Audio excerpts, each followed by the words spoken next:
Now,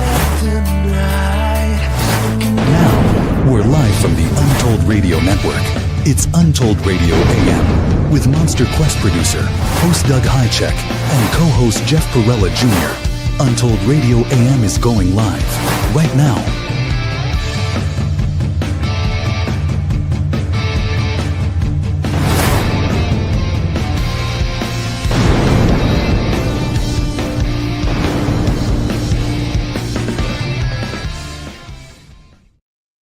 Hello, everyone. Hey, everybody are beautiful. I said that last time, too. I like that.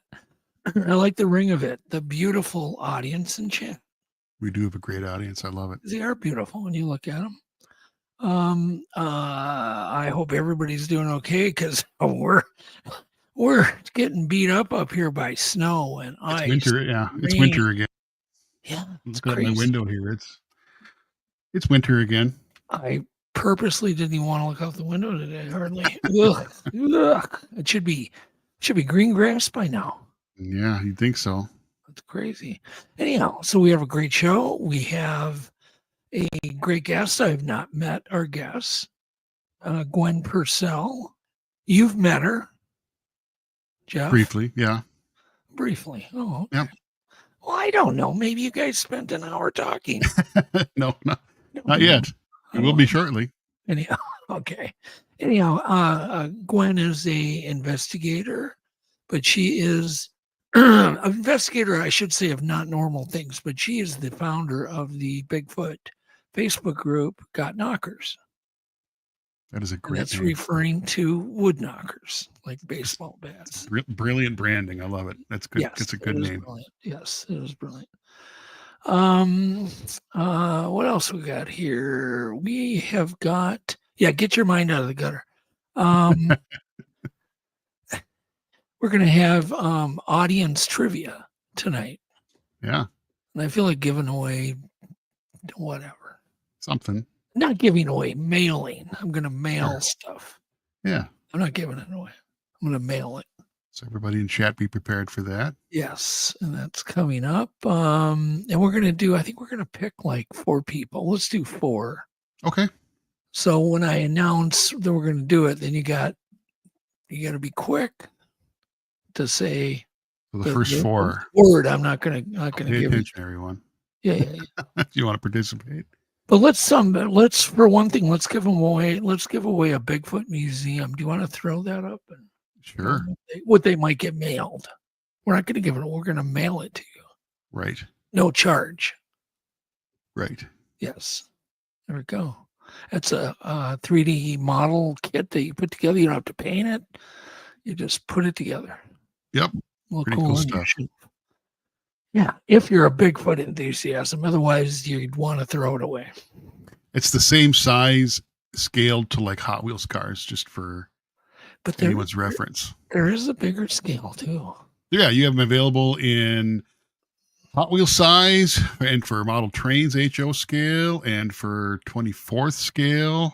Different sizes available. Yeah. I don't think they're that big. Yeah, I think you have a couple 24th scale. Yeah, and they're from Innovative Hobby. Yeah. So if you're Innovative curious, Hobby Supply. you can Cool go there and look at more photos. But my daughter flew to Japan last night. Oh yeah. Late last night. And so, of course, they had internet service all the way. It's an international flight. So what do you think I'm doing with her? I'm texting her all night long for, hours. It was cute. She was bored. I suppose she's jet lagged as heck now. When did she fly? 12-hour flight. Yeah. Yeah, that's pretty much the opposite side of the planet from us. That's a long ways. When she arrived, it was, I think, about 6 a.m. when she I stayed on the phone with her until she got to her hotel. I mean, she's just a kid, basically. Yeah. And so I just, like a dad, I'm just worried, she is over there with 2 friends, but it's a safe place too. Very, very low crime. Yeah. They just, at that age, they don't have a ton of wisdom, right? Right. Anyhow, they made it there. I would imagine they're sound asleep right now. It's morning there right now. Yeah. I'm not sure. All right. What time is it in Tokyo right now? I want to know. You're looking it up. And then I want to remind people, spring approaches, the Big Ohio, the only conference that people think of in the spring is this conference, the Ohio Bigfoot Big one. Conference. Starts May 3rd. I'm not even sure. I don't know why. I was there. I don't even remember. I believe it's just a one-day main event. I'm not sure. I don't They get remember. it's a one-day event where they get all the speakers done. I know there's other activities there. But I see our own Loretta Collins is one of the presenters, along with Dr. Tim Janetta, which is really cool. And they've got, I see first on the roster is Renee Holland. And we're going to have Renee on April 16th Oh, cool. on the show. Yeah. That'll be cool. Actually, it was like last week. She called me while I was on the podcast with you. Oh, And I was like, oh, can't talk right now. yeah. Like we got Dr. Meldrum. We got Seth Breedlow, Cliff Barrickman. Yep. And Esteban is the Esteban will MC. be there. Yeah. Good guess. Wow. Very cool, Esteban. Yeah, he's not shy. That's right. Nope. Sure. Okay. He is not. No. All right. Well, let's get right into the news. We got a beast of a show, so let's get it underway here. All righty. Jeff. Untold radio news that can be a bit weird is right now.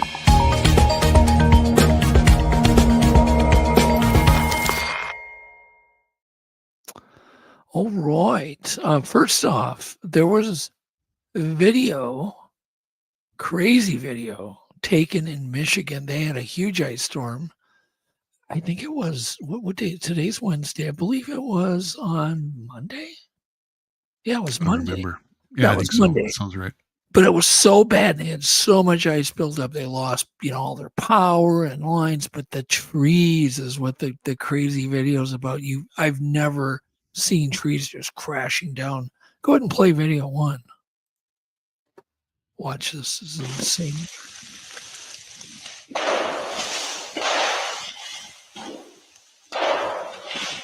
Wow. Isn't that a wow? Sweet. That You're guy's living in sweet. the field before too long. Did you hear what he said, Jeff? Yeah. We're going to be living in a field before too long. That's pretty wild. I've never seen that before. That sounds like a gun going off almost. Yeah, That's crazy. They were coming down like that all over. They lost thousands and thousands of acres of trees. I got a hold of Val Zavala and asked him if he was okay because I didn't know. And Oh, he yeah, said, he's yeah, okay. they had the sirens going off. And anyhow, I guess the weather was just nuts. But here's where it gets icky.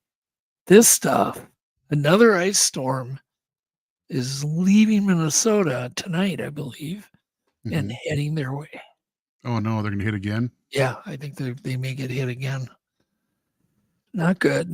That's not good. Yeah, and then they were talking about 12 inches of rain in Kentucky, which the forecasters said they have never, ever forecasted 12 inches of rain, ever. That's insane. Yeah. That's a lot of water. Holy cow. Yeah, the prayers go out to everybody in Kentucky and That's brutal. Michigan. So we shouldn't complain too much. All right, Oh, heck no. next thing is something called the alien hand syndrome. Have you ever heard of this, Jeff? I have not. Okay. Well, this is a new fear that's going to be unlocked for everybody. Right? This is spooky. So it's an official scientific name called the alien hand syndrome. And you see the photo there. It doesn't explain anything. I will explain. So, I have no idea what it is. Yeah. So an elderly woman that came down with this apparently it's rare, alien hand syndrome was rushed to the hospital the other day with terrifying symptoms. So imagine sitting at home on your couch, right? And one of your hands begins to move on its own accord, starts rubbing your face, starts grabbing things that you don't want it to do. That would be unsettling. Like it's got a mind of its own, right? Yeah. It's apparently even tried to strangle its owners. Wow. the owner of the hand. Hence the name alien hand syndrome. So this happened to this, I'm not going to identify her, 77-year-old woman. Doctors diagnosed her with the alien hand syndrome. Apparently, she said her hand started to move all on its own accord. That's crazy. The woman was watching TV, and she noticed that her left hand was moving on its own, like it was possessed. Yeah. And her left hand started to stroke her face, her hair, without her will. It's like, That would be terrifying. that maybe that's enough. I don't want to freak people out, but she got very terrified. They rushed her to the hospital. Apparently, this is usually temporary, but it can be caused by brain trauma, strokes, even Alzheimer. But apparently, it took her 6 hours, and her symptoms were gone. Weird. All right. So that's going to be a thing in my vocabulary. I'm gonna try to remember that I heard about it. I don't even want to think about that. That'd be terrible. Well, next time I see somebody drop something, I'm going to say, "Do you have alien hand?" Sure. Good excuse. Oh God. Okay. Next, I want to talk about it's interesting because it's a problem. It points out a problem. There's a massive bridge being built right now in California. Yep, there you go. Yeah, there it is. Now look at this thing. Now, what in the world would we all think this is for? Like heavy traffic, 6 lanes of thing? No, it's a wildlife bridge. It is almost $100 million. I'm sure it'll hit $100 million. They've been working on this for years. And the main, I guess the main animal that's crossing in this area are cougars. Oh. Because they've had a number of cougars hit. Okay, and I am so for Animal Crossing. There's another example. That's a great idea. Yeah, I'm all for it. I think it's the greatest idea ever because I had some stats. And the stats are actually quite shocking. Let me give you those first, and then I'm going to talk a little bit more about this. So the stats are how many animals get hit. It's absolutely freaky. I know I wrote it down in my notes. Why can't I see it? Oh, okay. One. What's this one? No, that's not it. Hold on here. It's worth hearing. Why is that? I don't remember. Oh, it says insurance companies estimate that between 2020 and 2021, yes, struck more than 2 million animals. Yeah, killed, and I'm sure it's way higher than that. Yeah, but what was the cost? It was a huge number, like in the $8 billion every year. Yeah, in car damage. So you've got that factor, you got the animals. Well, let's just forget about the cost to us. But people die. There's a lot of human injuries too. How many are those, Jeff? It says approximately, this is according to Psychology Today, studies have noted that 29,000 approximately are injured every year and around 200 people are killed. Yes. Okay. Every year. So we've established the importance of these. Okay. So that's all great. My argument, if you knew what the kind of stuff they're doing, I can get into a little bit of detail, but they've been creating the soil for like 3 years, trying to get this certain acid balance in the soil and getting all of these native plants to plant. They've been potting them at nurseries, blah, blah, blah, blah, blah. They were looking for buckwheat, long stem buckwheat, and ashy leaf. Then my answer to them is this. Listen, they don't want to live on the damn bridge. They just want to cross the bridge. Right. In fact, why even encourage them to stay on the bridge? You know, what 300,000 cars going underneath them. Yeah. But they act like they're trying to make a Disneyland on top of the bridge. Well, you see that one that you have there for a deer crossing. Yeah. That's all well and good. But the deer would be happy with a 7-foot wide train track, which I see them crossing train trestles. Yeah. Animals they're going to find the path of least resistance. They're not stupid. I do think they need a lot of bridges, but I think they don't need to spend $100 million on them. Spend $1 million. Okay, that's a huge bunch of money. Build 100 of them, right? Space Yeah. them out every so many miles. Don't build one $100 million bridge and then let the next 200 miles be blank of these Yeah. wildlife crossings. So that's my argument. And obviously people are open to argue with me. I don't usually get too fired up, but this kind of fires me up. Yeah. Really Do does. more of them, have them cheaper. That makes a ton of sense. Yeah, of course. They don't need to hold a ton of weight. They're not holding semi-trucks. No. They don't need to put 5 feet of soil on them. You know what I Yeah. mean? Right. The animals have adapted. They don't care of the sound. When you read, go and look up the article and read it. It's like insane what they're putting into this thing. And I keep thinking, the animals don't want to live on the bridge. They just want to cross it and get the hell away from the freeway. So yeah, I'm with you. It makes sense to me. Well, okay, like you put a picture of a culvert with a bear. Culverts work great for animals crossing. Yeah, they're cheap, but I mean that really helps all the small animals too. Yeah, big culverts, they're dirt cheap. I mean, they're made of tin. They gotta tunnel them out, but they don't need to be that extensive. Look at this bobcat. It's like, well, it knows where to cross. Yeah, they'll figure it out. Once they find it, they'll use it every day if they Big need time. it. Yeah, once they find it.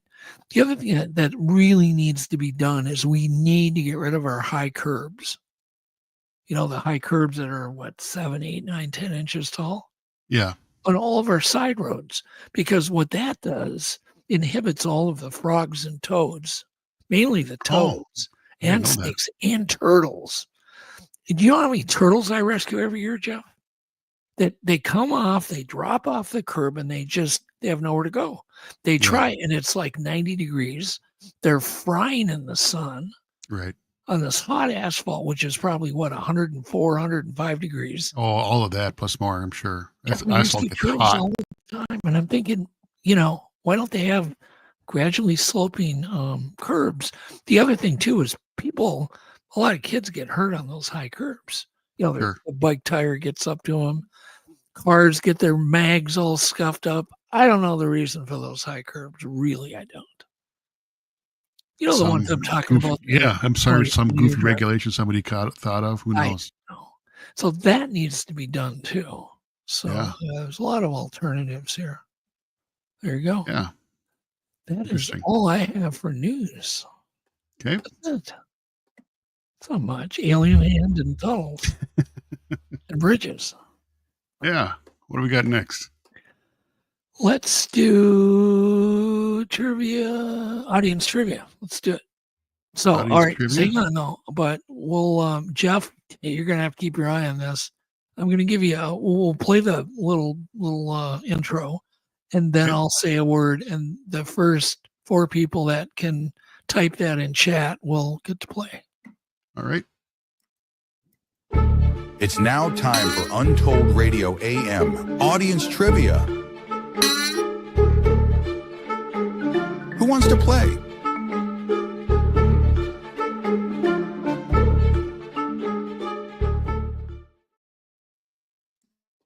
All right. Let's do a word. Let's say bingo. All right. Easy word. First 4 people. Type that out. Type bingo can get a free gift if they win against the other 3 people. All right. Brendan is up first. Brendan, okay. Russell said, you got to type bingo. Okay, well, Russell. Michael P., Loretta, and Quint. Looks like we got, okay. We got our 4 here. So we've got Brendan, Michael P., Russell, and Quint are the first 4. Okay. All right. We'll go with them. Okay. So we got to watch now. I'm going to, we'll start kind of easy. We'll start easy. Okay. And you'll figure out they all have a common theme. All right. Which shrimp dish sounds like a drink you'd order at a bar, but really just refers to the way prawns are draped over a glass or sauce? What is it called? What kind of shrimp? Shrimp dish. Yeah, it's a shrimp dish that you can order at a restaurant usually.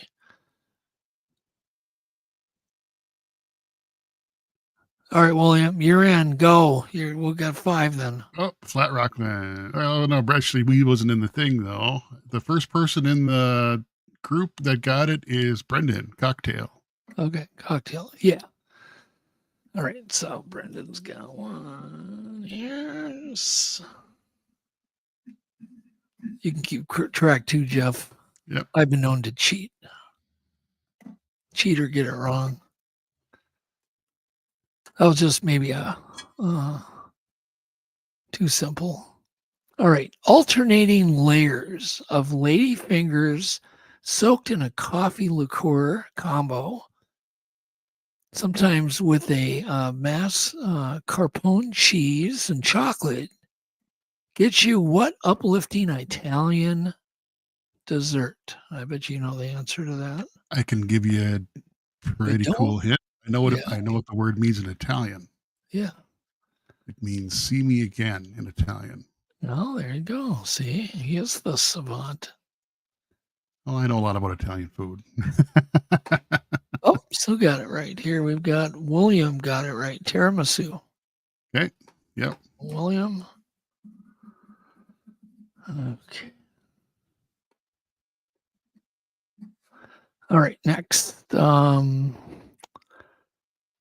Who is, you gotta be quick on this one. Whose slogan, I guess you'd call it. It was used by a fast food chain, and the slogan was "Have it your way." Who's the first person who can type that in? Have it your way. Who said that? Your way.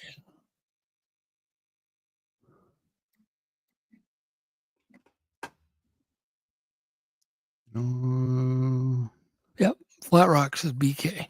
Got it. Brendan said BK. Yep. Flat Rock came in first. Okay.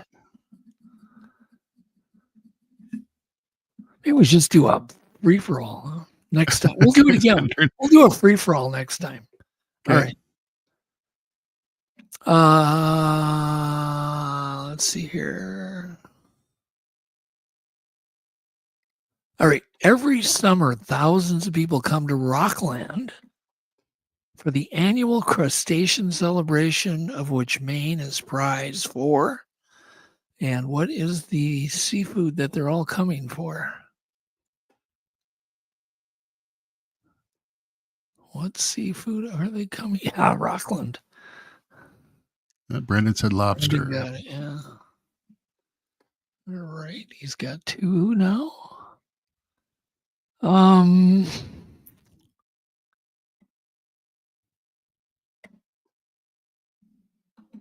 right, the cereal mascot, technically, whose name is Horatio Magellan, the mascot for a cereal, as his first and middle name. What's his nickname on the cereal?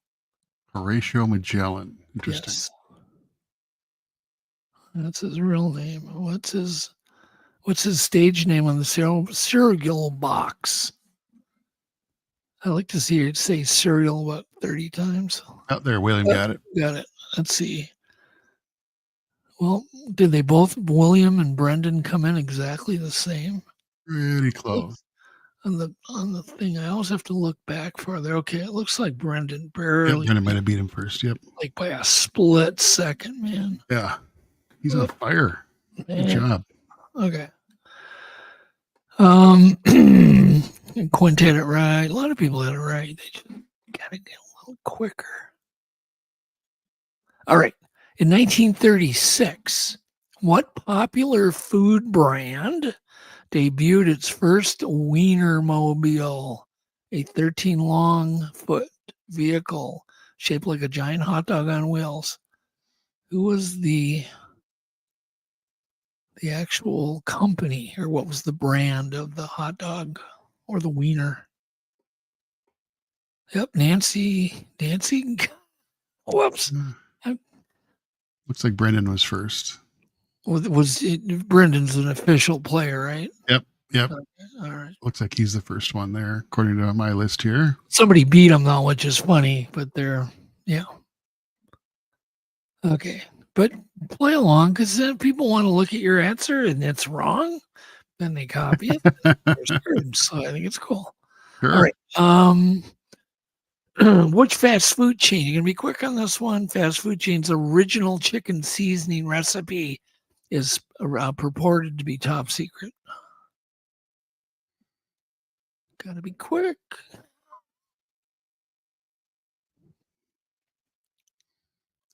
I think you missed part of it. A blend of 11 herbs and spices. Well, I didn't want to say that. It was too easy. Oh, fair enough. Well, Brendan, let's see here. Who was first? On purpose.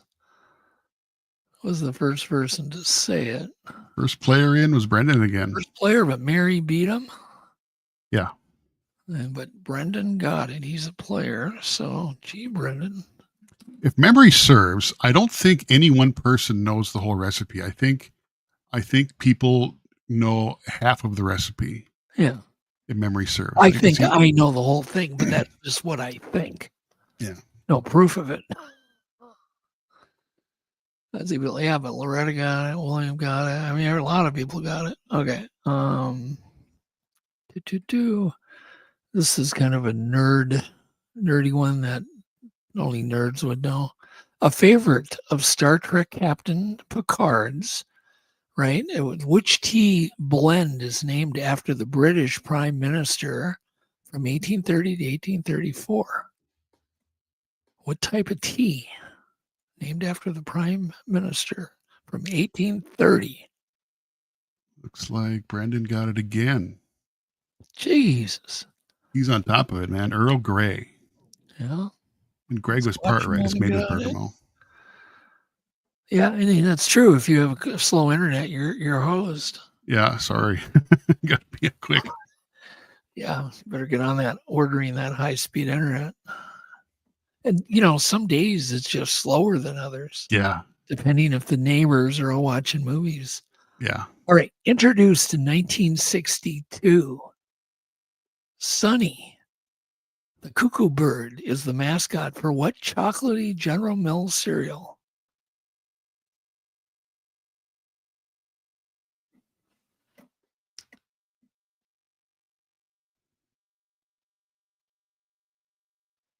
Dang, Greg, he did. We got to get Greg Olson on one of these days. Brendan's first again. Brendan just said he said he has Starlink. That's why he's so fast. Oh, he's not relying on cable or nothing like that. We should give him Starlink a 3-second delay. I'll give you a handicap, Brendan. Yeah. Loretta got it right. Tennessee, Kentucky got it. Coco F, Tennessee, Kentucky. I think he was typing too quick. William Robinson got it right. William P got it right. Cocoa. It's not Cocoa Pops. It's Cocoa Puffs. Puffs, yeah. So who is it? Brendan again? Brendan was first, yeah. Yeah, Brendan, you just go to the bathroom now, Brendan. You're safe. You can go potty or go bank get it. a cup of coffee. Take a break, Brendan. Jesus. What common leafy green is native to Persia and is often associated with a specific cartoon character who made his maritime debut in 1929? What is the leafy green native to Persia? What is it called? There he is again. Eyes in the Woods. Oh, Brendan, let's see. We got to handicap that man. He's got good internet. What are you going to do? So who was first of another player? Who got it right? Who else from our list? I got to remember here. Who's on our actual official list of players? I got to scroll back up here. My box says LOL Doug to Brendan. Yeah. Squatch Mama Popeye, spinach. Yep. Yep. Okay, so another slash to Mr. B. All right, I'm gonna give him some hard here. God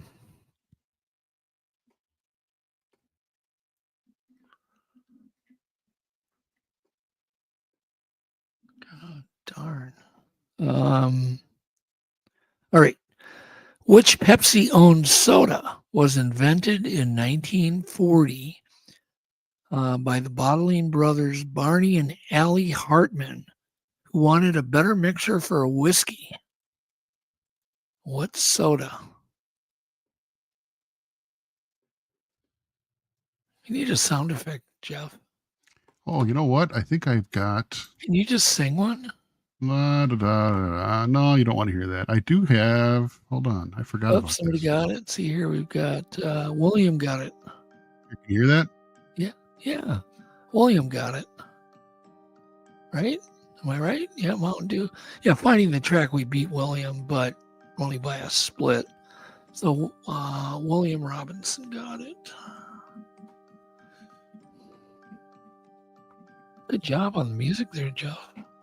Yeah, I totally forgot about that. I've been looking at the chat. I forgot about some of the little tricks I got back here. All right. What privately held corporation was founded in 1911 in Tacoma, Washington?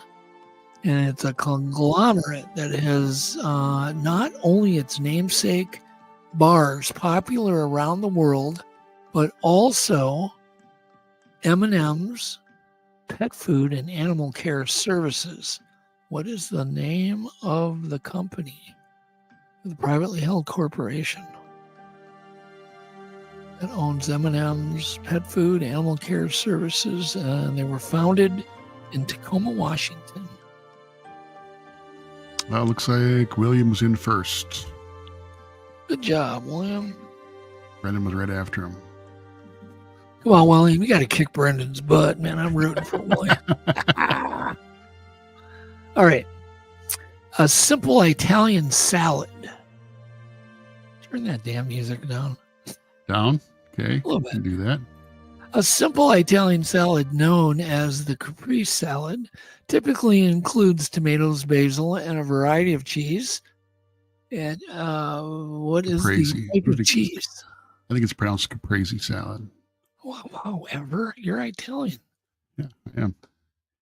I'm a fan of this salad too. Yeah, caprese salad. Yeah. What type of cheese? There we go. Eyes in the woods. Damn it. Yes. Yep. Looks Yeah, like William was the first player in there. Right. Yep, William. Damn, you're going to catch up to poor Brendan. Specifically, it would be fresh mozzarella, also known as buffalo mozzarella. Yeah. I should know this. I love caprese salad. I love fresh basil too. I figured you'd like this trivia, Jeff. Yeah, good stuff. Huh. All right. What American fast casual restaurant, formerly known as Boston Chicken, was founded in Newton, Maryland in 1984, while the company's headquarters have now moved to Colorado? The chain sticks to its proud Boston namesake roots. What's the name of the restaurant? Oh, Brendan got it. I think. Brendan was in first. They're moving so quick, I can't. A lot of people got it. Yeah. Yep. Well, keep in mind, I spent my entire life in the food service industry, so Yeah. I know an awful lot of this stuff. Brendan officially got it with his fast internet service. Starlink.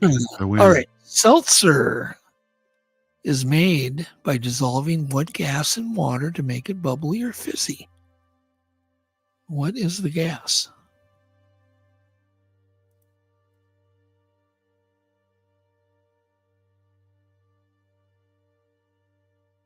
Yep, Brendan's in first again.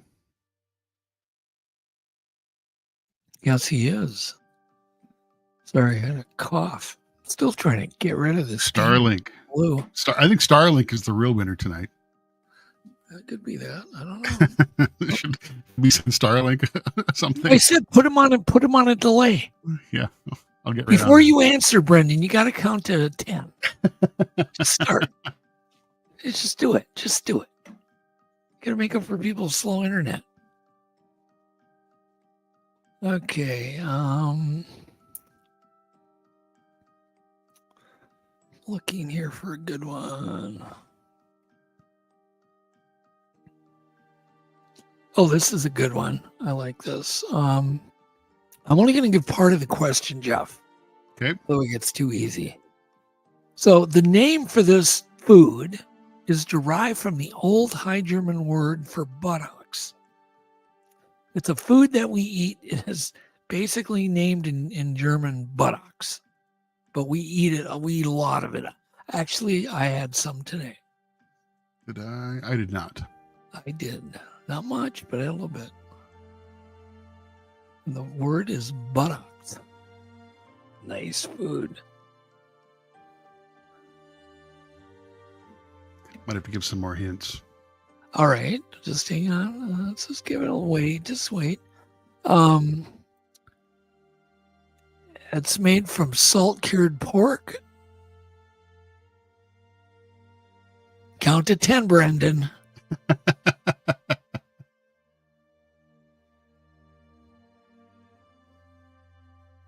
Flat. Rockland got it. Yay. Lies in the woods. Yeah. There Bacon. you go. Flat. Good job. A lot of people didn't know that. Bacon's German word is buttocks. So like saying we sit for breakfast, say, give me some buttocks. Give me some butt. Give me some buttocks. Okay. Horseradish was first commercially packaged and sold foodstuff by what Pittsburgh-based company? It's a very famous company in Pittsburgh.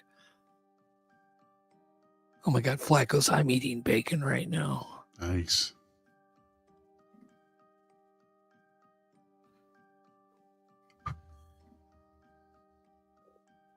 Everybody got, yep, Brendan got it again. You got it. Did you count to 10, Brendan? Hines. Oh, yeah, Brendan. Yeah, then Eyes in the Woods got it. I guess we're going to have William got it. I guess we're going to have him count to 20. So, Brendan, dang. Brendan's going to be banned. It ain't his fault he got good internet. No, I know. Paid for it. All right. What drink? Bose? He's smart. I know he's really Yeah. That helps. part of the smart with high speed internet. Yeah, that helps. What drink boasts on their website that they've been riding the wave of fruit punch fun? What drink says that they've been riding the wave of fruit punch fun? It's first concocted in California. Brendan says go. All right, Brendan, that's it. You can't do another answer. Loretta, let's see. Oh, looks like Loretta was William first. said, I see. Finding the trackway. Is finding the trackway in the competition? I don't think so. You scroll back up and look. Actually, it was Loretta that got the answer right. No one's got it. There's no official person that got it.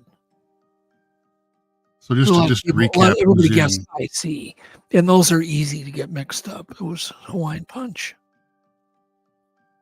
which let's is double check here. What do we got? So who are we going to give it to? If we just move on, we don't have to give it to anybody. Loretta. Loretta got it. Let's see here. All right. What factory in Wisconsin, in Delavan, Wisconsin, produces a brand of rectangular chocolate mint candies? And I love them. They're so good. They're popular in Minnesota, that's for sure. Big Glen. So it's a little bit of a square, a rectangle of chocolate mint. Looks like I got it. I always have to bite my tongue. The answers, you guys are hilarious. There's some smart people. I mean, yeah. So the answer looks like we got a bunch of people got it right. Well, who in the group got it? Looks like Brendan was first. Oh, he did. Yeah, dang. Yeah, he Andy's did. gets.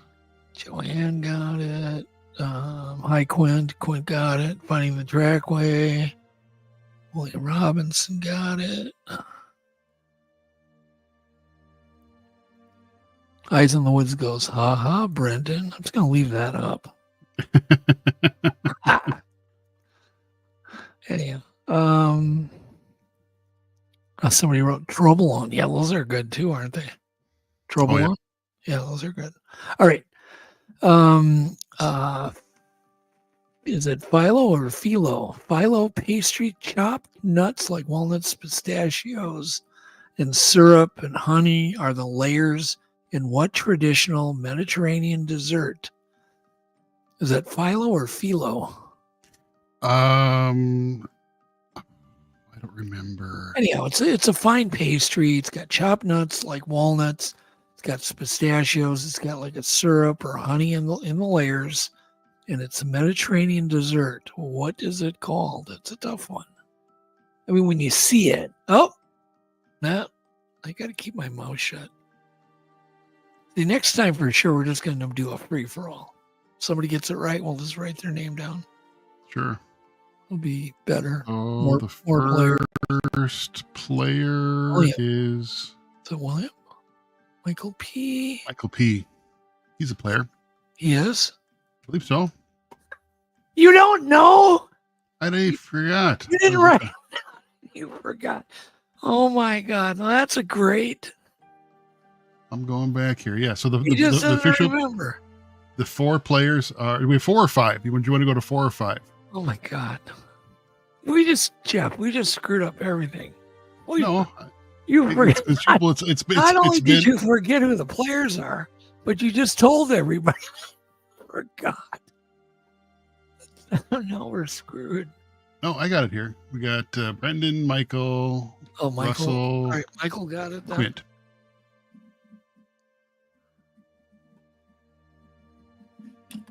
Yeah, Michael was one of the players. Okay. All right. Let's see here. Is there any hope for anybody? I can wind this up at any point. A Delaware-based company. It says Rapa, R-A-P-A caps, is considered the largest manufacturer of what food mush that is traditionally a combination of pork scraps, cornmeal, wheat flour, and spices. And it's way better than it sounds. I've never even heard of this. Oh, yeah. It's a regional thing. I've had it. It's good. All right. But what is the food? What is the name of the food?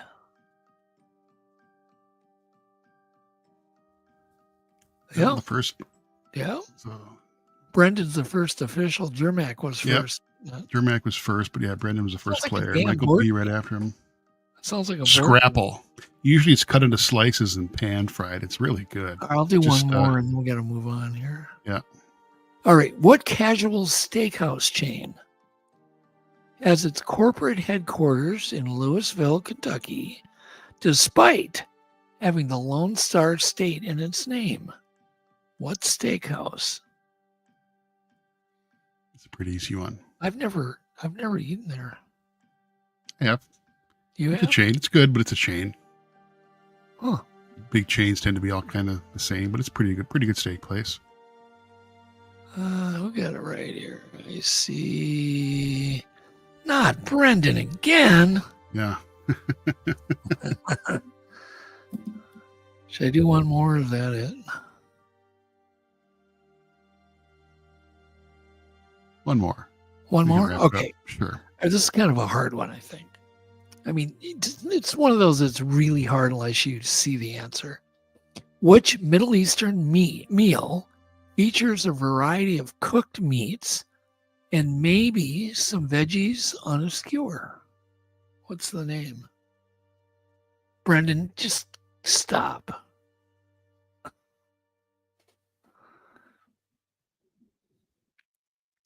William goes, I'm mad at Brendan. Kebab. Brendan got it. Okay. All right, we're done. I got lots more. We could just do this all night. Yeah. We should do a bonus show sometime. We'll just do trivia and we'll give away some stuff. Yeah, that's fun. But Turn that music off. Hold on. so William, Brandon, I am going to send you one. I'm going to send William one. I'm going to send Michael one. And I'm going to send all you guys one. So email me your mailing address. It's Jeff P. And you know what? I'll type it in chat right now. It's Jeff P. Yes. Jeff P. at UntouldRadioAM.com. I'll type it into the chat too, so you know We'll my get rid email of here. five Bigfoot museums. Oh, I think you said Quint was in there too. Well, let's scroll back and see the first 5. You said Quint. You totally lost the list. Oh, it's You had one job. The chat is. I had like 9 jobs going. You had 9 jobs and you couldn't even do them all. I find it funny because that's exactly the crap I do. All right, the first 5 people to say bingos: Brendan, Michael P, Russell Johnson, Quint, and is that 4 or 5? 1, 2, 3, and Loretta's number 5. Okay, whatever. Sounds good. I just typed in my email address in the chat there, Jeff P at UntouldRadioAM.com. So yeah, be sure to email me your contact information for a Bigfoot museum. We'll get that mailed out to you. There we go. Okay, let's move on. We got to get Gwen one too. Yeah. All right, put Gwen down for one too, for suffering through that. Suffering through Brendan winning.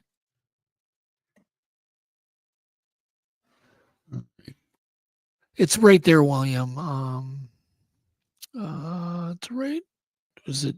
Say it again. Oh, it's right below that last. I just typed it in there. Yeah, Jeff P at UntouldRadioAM.com.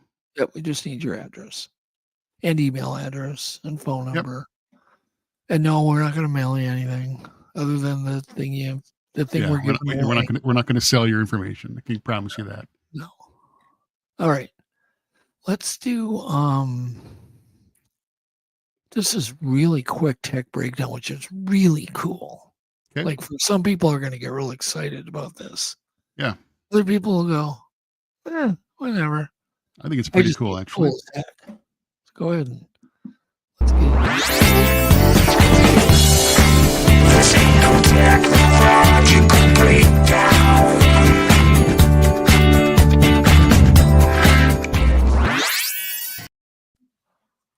All righty, let's throw up this. So, since electric bikes are gaining popularity, basically, I mean, this is just, it's exploded. I'm seeing electric bikes everywhere. Jeff even got into it last year. Yeah, that got me into it. It's a ton of fun. Yeah, Jeff. I never really understood how cool they were until I rode one. Then I was immediately hooked. It's a ton of fun. Okay, so the tech breakdown is basically, electric bikes, great. We've covered that. You can do a lot of cool research, but you can buy little lightweight trailers that'll pull all of your gear, right? This would be great. Yep. And you can sleep in it. And this is an example of one you can now buy. And of course, where else? Amazon.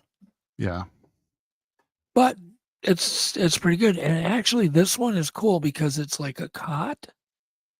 So after you unfold it all, I don't know if you get another photo, it becomes a cot. Yeah. So there's no support in the middle, just on the edges. So it's comfy, right. I guess.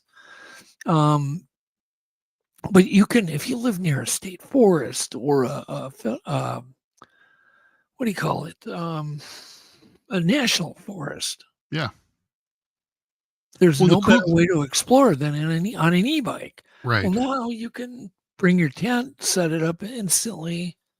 You can put solar panels. They don't come with the tent, but you can put solar panels, charge your bike, during the day or whatever when you're hanging around camp. It's just such a perfect world. Yeah, it's really a neat little gadget there. That's a cool tent. And they're opening up, like in Minnesota, they're opening up another 152-mile trail. Wow. and camping the whole way, all along the way, and right through Bigfoot country, as an example. Those is a way to have fun. I mean, if you can have fun and do Bigfoot research, this is the way to do it. Yeah. That's very cool. Okay. But if you don't want to spend the $449, right? Mm-hmm. You can make your own. And we'll get into that real quick here. Oh, by the way, I did find the same one on I don't know how long it'll last, but they had them listed for $379 with free shipping. Oh, 10 trailer. Just that's a really cool little trailer. I like that. Yeah. If you have a pickup truck, you could throw your e-bike and your tent trailer in there. And then from there, you can get into other areas, right, that you wouldn't normally be able to get into. Well, and the cool thing with e-bikes is you can get into areas that you can't take motorized stuff. So you can get further into some place that might be too hard to bicycle in, but you get that little added power of an e-bike. So kind of cool. And why do you like e-bikes, Jeff? Just extends your range. You know, if you don't feel like pedaling, if you're going up a hill, you feel like just catching some wind and not pedaling. It's just fun. I love motorcycles. So anything on two wheels is gonna be with a motor and two wheels. I'm gonna love. Exactly. Okay. So, and so now we're DIY real quick, and there's a ton of videos on YouTube. If you're interested in this, go to YouTube before you even buy one. Go to YouTube, look at all the DIY projects. Guys make like hard-sided ones. They make them out of plywood. They make them out of corrugated cardboard, Sintra. A lot of really cool ideas, and they're already up. So they pull them and they're up. Let's go ahead and play it. There you go. Look at this. It's all DIY. I don't think you'd have much into materials. No. And you want it really lightweight, so it'll be cheap. These guys are putting showers on like that fold out. They got gas stoves. I suppose you could even bring a generator and an air conditioner if you wanted to. Yeah, a really big power pack or something. Yeah. But with an e-bike, you're getting pedal assist, which basically is like for every 250 watts or every level of pedal assist, it's like an Olympic athlete helping you. Yeah. So if you put on level 2, it's like having 2 Olympic athletes pedaling for you, helping you pedal. And then, of course, if you get a class 3 bike, they have a throttle. You don't even need to pedal if you don't want. So look at this. That's cool. Yeah, that's awesome. I really think so. There was one more video. I had a variety of them. Video 20. Yeah, here we go. Just a little compilation. Yeah, I could get into that. That's Oh, Jeff, if I took you on this one trail I'm thinking about, you'd go nuts. We each had one of these. That sounds fun. It's just so simple. Yeah, I like it a lot. That's really a cool idea. It's a great idea. I want one. So I'm trying to keep tech breakdown fun here. There you go. All right. That's good. That's good. But if you want to get an e-bike to go along here, I'm going to come back here. If you want to get an e-bike to go along with a trailer, just get one that's 750 watts or more. Get one with a 20 amp hour battery or more. The amp hours is how big your gas tank is. Right. Doesn't mean how fast it's going to go or whatever. But it's the voltage that makes you go, that's the speed. Normally, most e-bikes are coming in at 48 volts now. Yeah. It's almost a standard. Some are 36. They're just going to go slower. Just as much torque, really. And you can overvolt at 36. If you do a homemade one where you put all your own components on, you can overvolt 36 brushless motor. They don't care. Yeah. But 48 volts, 750 watts, 20 amp hours or bigger, so you have enough gas in your gas tank to get you to where you want to go. And just having the adventure of your life. An e-bike, I always tell people when I discovered e-bikes, it was life-changing. No tabs, no insurance. We ride them every day. You know, Yvette's got anywhere you can ride a bicycle. Yvette's got like 2,700 miles on her e-bike from just a couple of years. Yeah. I mean, that's from here to Key West. Cuba. And so they get used. And the fact they don't need any of these insurances and tabs, all that bull crap that they put you through with a motorcycle. Drives you nuts. And they're quiet, they're clean, they're it's just fun all around. Yep, you will find, like, if you're on a single track or double track trail on an e-bike, and if you want to do outdoor stuff, look for a fat tire e-bike, because that'll float over the rough terrain. One with a 26-inch fat tire bike will get you almost anywhere. Yeah, they eat up the bumps. They make for a nice. That big tire makes for a nicer ride too. Yep. A little bit extra suspension. Yep. And the thing to remember too is if you're, people worry about their battery going dead. If your battery goes dead, it's still a bicycle. You can still pedal it. That's true. A regular bicycle. That's true. That's true. All right, we're gonna introduce our guests. We're gonna do our clips with our guest. Okay. We'll have some fun, and then we'll get into Bigfoot talk. There's no time constraints tonight. Hang on here. I gotta scroll way down. She has done a lot of stuff. Yeah. Like, I had to shorten her bio because she's done so many things.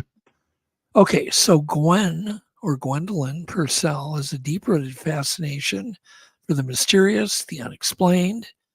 She is a podcast host from Behind the Tall Trees, cool name, and Bigfoot, the podcast. How in the hell did she land that? She's good. Like, how would anybody know that would be open? She delves into the enigmatic world of cryptids, particularly focusing on Bigfoot. She is also the creator of Got Knockers Facebook group. Lots of cool posts, lots of fun merch. Obviously, I to me, what I get from her, from Got Knockers, the whole site, is people just tend to be more lighthearted, right? Yeah. They're not so serious. Yeah. It doesn't attract the real, like skeptics or trolls or anything. It just seems like a very lighthearted, wonderful place to be. But she also is the visionary behind Strange Knocks magazine. There's a couple covers I sent you. Get that one. And then there's another cover.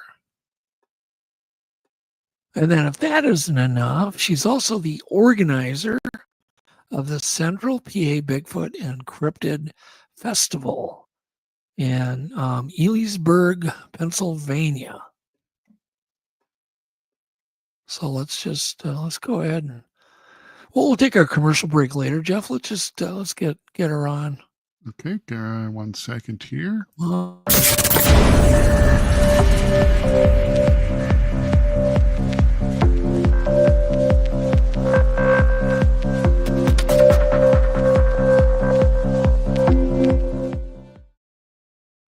right, and welcome, Gwen. Yes. Hi. There Hello. she is.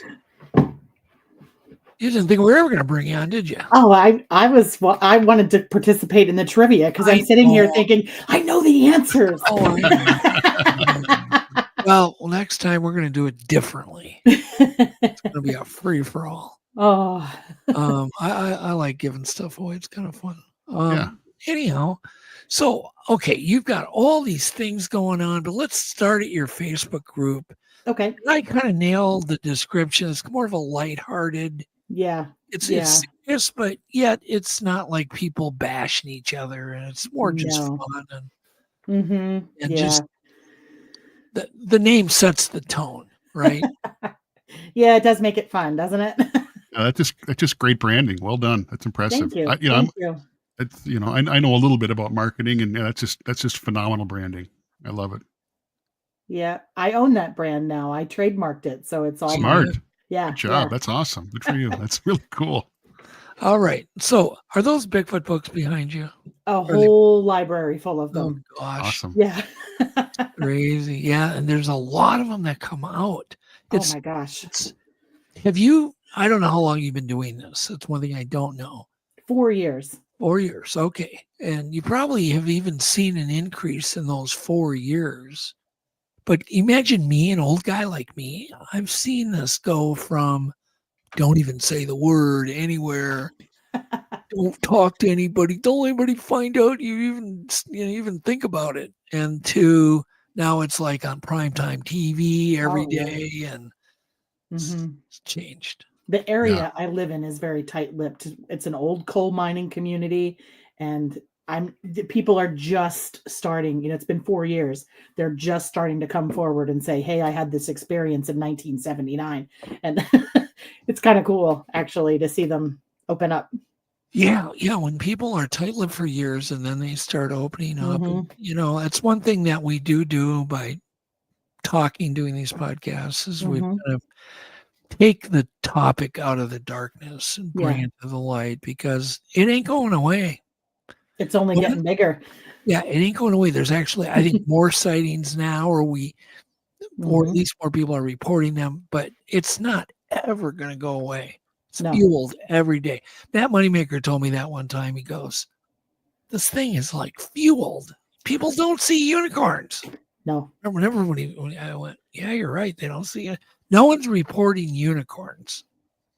If it was fictitious, we'd be getting unicorn stories, and we're not. So there you go. There you go. I just want to. I want to talk a little bit though about your Facebook group. Why don't you kind of describe it? I kind of took the liberty there, but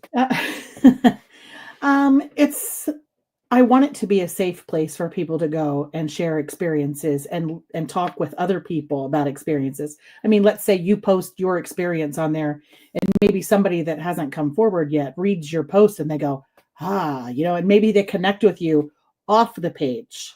So I'm trying to create a healthy network. There's a lot of groups that I belong to that it's nothing but bickering and fighting, and people just, it's crazy. And I don't want that. I don't allow that kind of, it's open forum. Anybody can post anything, but the second things start to get negative, out the door. I don't allow it. I want it to stay a place where people can share and express themselves. And I don't want to give people the impressions a lot. When we say fighting, I think the best way I describe it, there's so much to argue about, right? Is so this footage real? Is that one fake? Is this guy a hoaxer? Is this guy not? Is this audio real? There's a lot of little debatable things that happen every day. Yes. I don't want any newcomers to think people are actually eating on each other, but there's bickering. There's lots of bickering. Yeah. And then there's the people that camp out in certain camps. If you believe it's flesh and blood and nothing else, when somebody else comes on with a different opinion, sometimes things get heated, and I don't put up with that kind of stuff. Good. I don't. Yeah. Well, the whole thing is there's no real answer to any of this. No. There's no real answer to really filter out, the crap from the real. How would you? You don't know. All you know is that generally the majority of people are honest. Oh, absolutely. The majority of them are. Yeah. Absolutely. And that's all you can ever go on. I get a lot of calls from even people that don't know anything about it. They just saw something. They've got questions. They're not going to call me with questions if they didn't see what they thought. Right. Well, and it's kind of the same for Facebook. It takes time, right? Absolutely. So look up your group, go through this, join, blah, blah, blah, and then start reporting something. Yes. How do you think this mystery is going to end, Gwen? Oh my gosh. I never believed in Bigfoot before 2021, and now I'm all in, right? Yeah. I've seen it. I've seen him twice. I definitely believe that there is Bigfoot out there. The question is what are they? Yep. And what is it that they do? How do they do it? Nobody knows. And that's, I think, where most of the arguments come from, is that people can't agree on what it is that they do, what their capabilities are. And I like to stand in the middle because I don't take sides.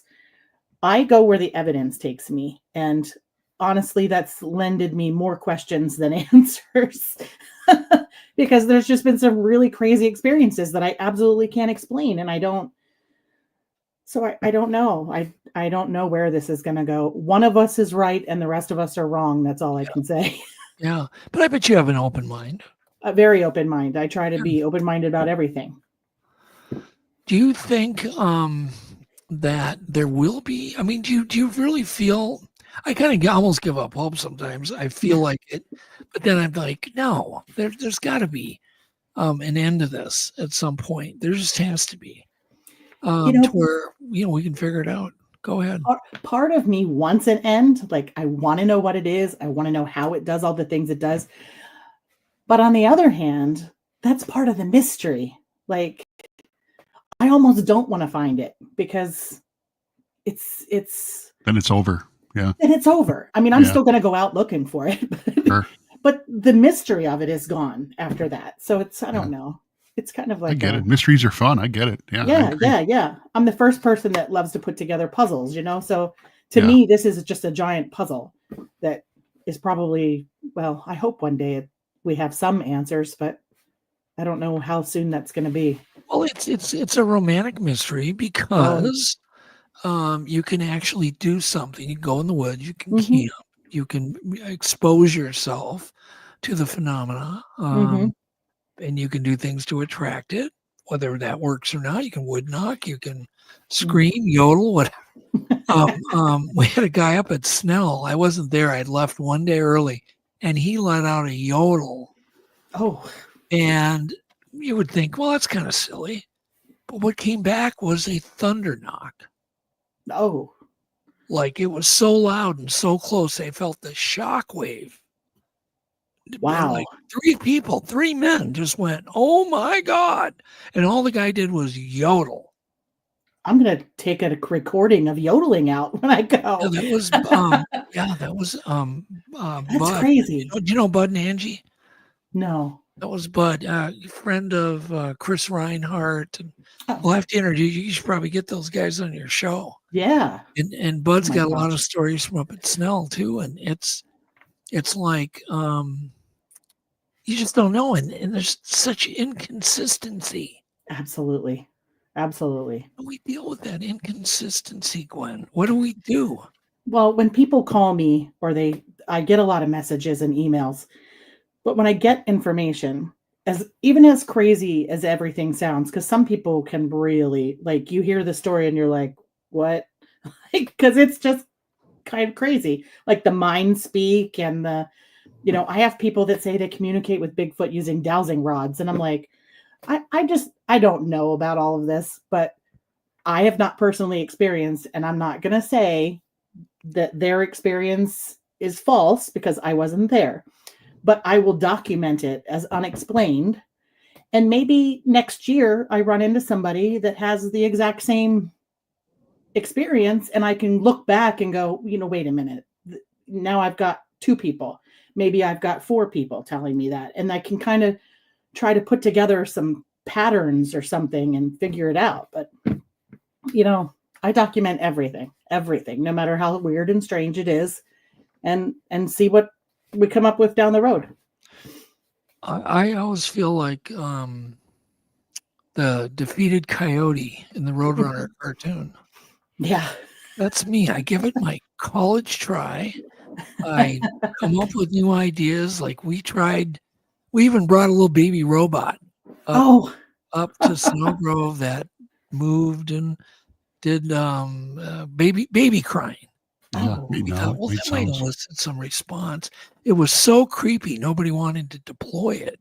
I mean, I saw grown men turn white when we finally did. I don't blame it. It was creepy.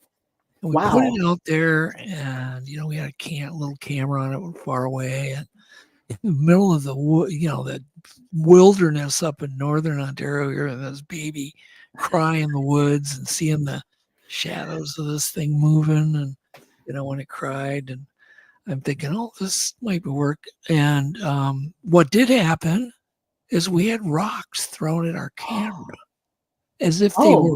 We had our cameras hidden, Gwen, but they were throwing little rocks to go, oh, we know where they are. You're an idiot. You're an idiot, Doug.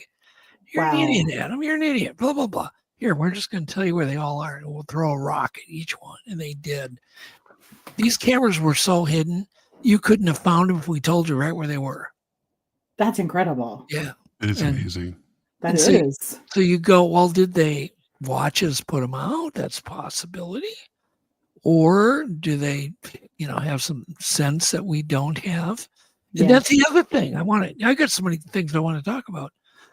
But let's just say they did know where the cameras are because they can see an IR or they see an UV and they can see something glowing or some little, they're savant and they know their environment so well. You know you can move a blade of grass without them remembering. Mm-hmm. But that could be just a super ability, not supernatural. Right. It still could be just a super ability. We don't even know how many super abilities humans have, right, Jeff? Right. Jeff's got super abilities. I can't remember if we ever mentioned this before, but they could be sensitive to electromagnetic fields. A battery is going to set off, is going to create an EM field. So, I love this though. I do love this. This is true. Yes. Boots on the ground is the only way to think. The only way things will be figured out. That is absolutely a very factual statement. You can't. That doesn't get more true. Yeah, you have to get out there because if you don't get out there, you're not going to have experiences. Right. I love this. So many awesome comments. Sasquatches have more rods than we do in their eyes. Yeah, probably do. Makes sense. Yeah. Their great strength alone could give them leaping abilities that we can't comprehend because I can only leap a foot. They might be able to leap 20 foot. Mm-hmm. Right, Jeff? I can leap about a foot. Yeah. At least. On a good day, sure. The one thing I try to think about is at one time I had a dairy farm. Mm-hmm. And the one thing I noticed about those cows is you could take a dime out in the middle of the barnyard and lay it in the middle of the barnyard, and every cow in that barn would know that something was different. Mm. Wow. So this is Bigfoot's living room, kitchen, their bedroom. And when you go out there and you put something different in, they just know that something is different because this is where they live. They're here all the time. They walk past that tree probably 30 times a day. And now something else something has changed, and they know it. They know it. That's a great analogy. It's their living room. Because if you're in your living room every day, you come home, turn the light on, and all of a sudden there's a. I guarantee if somebody moved my salt and pepper shakers, I'm going to know. You'd know. They would move them. That's a great analogy, Gwen. I like that a lot. They would know. Yeah, no, it is. Yeah. We are getting some evidence, and I don't know if you've followed some of the savant telepathic. They're finding out autistic kids are very telepathic. Nonverbal autistic children are extreme. I mean, it's beyond chance. They're having like a 99 or high 90s success rate. Mm-hmm. Telling their parents where things are, and they're doing it under studies. I recommend people go listen to the telepathy tapes. Mm-hmm. But maybe they're autistic and they have telepathy. That alone doesn't mean they're poofing into another dimension, right? But it could mean that they're reading my weary brain. Or it could be something else, just could be noticing, just like you just said, Gwen, just noticing. I mean, if you look at a simple animal like a dog or a cat, when somebody comes to your home, sometimes your dog is happy, tails wagging, things are great. And then other people come and your dog is standoffish and kind of growls at them a little bit, because I think they can just tell if somebody's a good person or not. I mean, dogs have that ability. Ours does that same thing all the time. Exactly. So, I think chickens have that ability, for crying out loud. By the way, I got to ask you a question. You said you had a dairy. Was it a dairy? I used to have a dairy farm. Yeah. Dairy cows, they're finding out and I think the everyday person is finding out how smart, loving, affectionate. Very smart. You have to have intelligence. Yes. To be affectionate. and they're finding out they like music. Mm-hmm. They like attention. Like, it's Absolutely. scary. Yep. We had a cow that could count. Oh gosh. So we milked 5 on one side, 4 on the other, and we could feed them grain while they were milking. And her name was Maddie. Maddie knew if she got in the 5th stall on the 5th side, she could pull the lever herself and feed herself grain. So she would stand outside the door and wait, and 4 cows would go in, and she would block everybody else and get in that 5th stall so she could feed herself. That's awesome. She knew how to count. Yeah, it was awesome. That's incredible. Yeah. No, I can believe that. They are very smart. Well, the reason people are figuring out how smart they are because there's so many videos being posted on social media of these loving, like, it is definitely affection that they're showing. We think of cattle as, obviously I like steak, but I feel guilty now when I'm seeing these videos. Oh, I know. Circle of life. What are you going to do? It is. Yeah, I know. We're part of the food chain. Yeah. That's true. Kind of weird. Okay, so now take a Bigfoot. That's probably the same as a human. Mm-hmm. Somebody that lives in the woods, and we're dealing with a real problem, and then rare. Which brings me to a question: how rare do you think they are? Oh my gosh. I've seen all kinds of different numbers. I've seen as low as 5,000 and as much as like 30,000. I don't think there's 30,000 in the world. Let's just say you have to bet. I have to bet. You got to put $100 on the population, and someone will answer you with the correct info. I would say probably, I'm going to go on the low side and say maybe 10,000. Because you're talking about the entire world. So I'm thinking there's probably about 10,000. Well, I'm just thinking North America. How about North America? I would say there's probably, maybe 6,000 or 7,000 on the low end. Yeah, I think you're really, really close there. I do. That's kind of where I'm at too. That sounds reasonable. I would say between 6 and 10. Yeah. Mm-hmm. Which to a non-believer, that sounds like a huge amount of it. It does, doesn't it? Well, I get asked a lot when I talk at conferences and stuff. People will come up to me and they'll say, "How come we haven't found the bones?" And I look at them and say, I hate that question. There are billions of people in the world. Do you trip over human bodies? And they're like, "Well, no." Have you ever found a human body in the woods? No. And I go, there's probably less than 10,000 Bigfoot. Why would you think you'd find one? Yeah. There's not enough of them to be tripping over them people aren't finding bear bones or snake bones. Yeah. So what makes you think you're going to find an animal that is really low in numbers? Well, let's just talk about sightings. Minnesota's got almost 40,000 black bears. Mm-hmm. Most people I talk to have never seen a wild one. Mm-mm. Yeah, I've been in the woods a lot. I've only seen them a handful of times. You don't see them that often. I've never seen one during my Bigfoot research. Oh, really? Okay. I have seen them during hunting season. I used to hunt. I don't hunt anymore. Since Bigfoot came into my life, no hunting. I just can't do it. Yeah. But I've seen bear in the woods while I've been hunting, but never during Bigfoot research. I've never come across a bear. Somebody says, I heard a noise 10 minutes ago. It was a baby bear. Aww. Hungry and tipped over the recycling can. There we go. Okay. So Joanne said that she saw Bigfoot 6 years ago. There you go. Very cool. Interesting.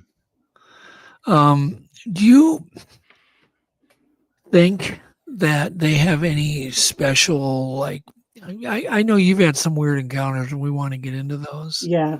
But do you think they have any special, I don't know, superpowers? I don't know if I'd call it a superpower. I think they just have abilities that we don't understand. And I'm not even sure we're capable of understanding whatever abilities they have. Let's move off of Bigfoot for 2 seconds and say UFOs are coming here. Mm-hmm. And we don't have the capabilities to go where they are.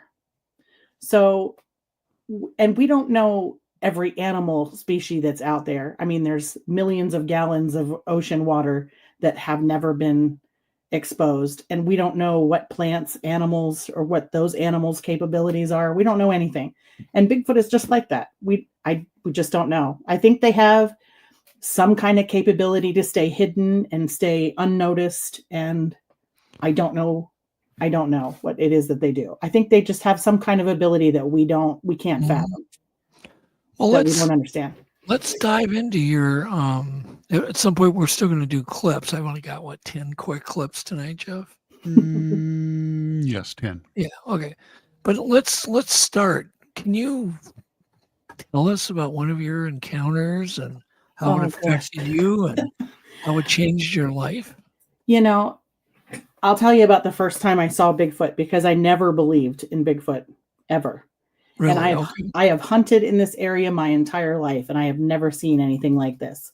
It was about 1,000 feet from our home, and we're going away, and we pull up to the stop sign. You can either go left or right, and across from us is nothing but cornfields. And this giant black creature is crossing that cornfield. He's moving like you and I move, and he's taking really wide strides, and he's clearing that cornfield in seconds. And I couldn't take my eyes off of it, because I'm trying to rationalize what it is. At first, I thought it was a person. And then when I realized it's not wearing any clothes and it's completely black, I went to a bear. And then I was like, bears don't walk like that. Like, they have shorter legs. They take smaller steps. And I don't believe they would be upright for that length of time. And it rocked my entire world. Like, I immediately started diving into my cell phone, trying to find sightings in my area and in Pennsylvania. And on the way home from wherever we were going, my husband said, "Why are you being so quiet? Like, you're never quiet." And I'm like, "Dude, you're going to think I'm crazy." And he, of course I am, but he's like, "What did you think you saw?" And I said, "I think I saw Bigfoot." And he went, "You're crazy." But I cannot stop thinking about it. Not from the second I saw it in 2021. I have not ever stopped thinking about it. It's 24 hours a day, 7 days a week, 365 days a year. I'm out there looking about it. I'm looking for it. I'm writing about it. I'm planning expeditions. I'm planning research trips. I'm planning, all kinds of stuff, because I want to soak up every ounce of knowledge that I can find. Do you think what drives you is just that search for answers? Yeah. I don't want to prove that it's real. I already know that it's real. I just want to prove to myself that I'm not crazy. Right. Like, I saw what I saw. I know what I saw. I'm a straight shooter. I don't sugarcoat stuff, and I certainly don't fabricate things. There was nothing else that it could have been. Nothing. And can you get in just a little more detail on what you actually witnessed? I witnessed about, I'm not the guessing guy at the fair, but if I was to take a guess, I would say this thing was about 8 or 9 feet tall. He was as broad as a barn. He was kind of walking diagonal away from me, so I didn't see his face, but he was huge. He looked like a linebacker for a football team, only taller and wider, and he just moved fast. I mean, he was taking long strides, and his arms were going back and forth like we would walk. And I was blown away. I was like, what in the heck is this that I'm seeing? Like, this is nothing I've ever seen before. Never. Basically, the biggest animal that you've ever seen. Yeah, the biggest. Gotta be. And I had cows. Like, this thing was huge. I think it could easily have taken down a full-size Holstein. Yeah, I try to think back, when we me and Yvette saw one standing on the edge of 169 by Mille Lacs Lake, and it was like drying off. So it was moving. It was out in the open, completely out in the open.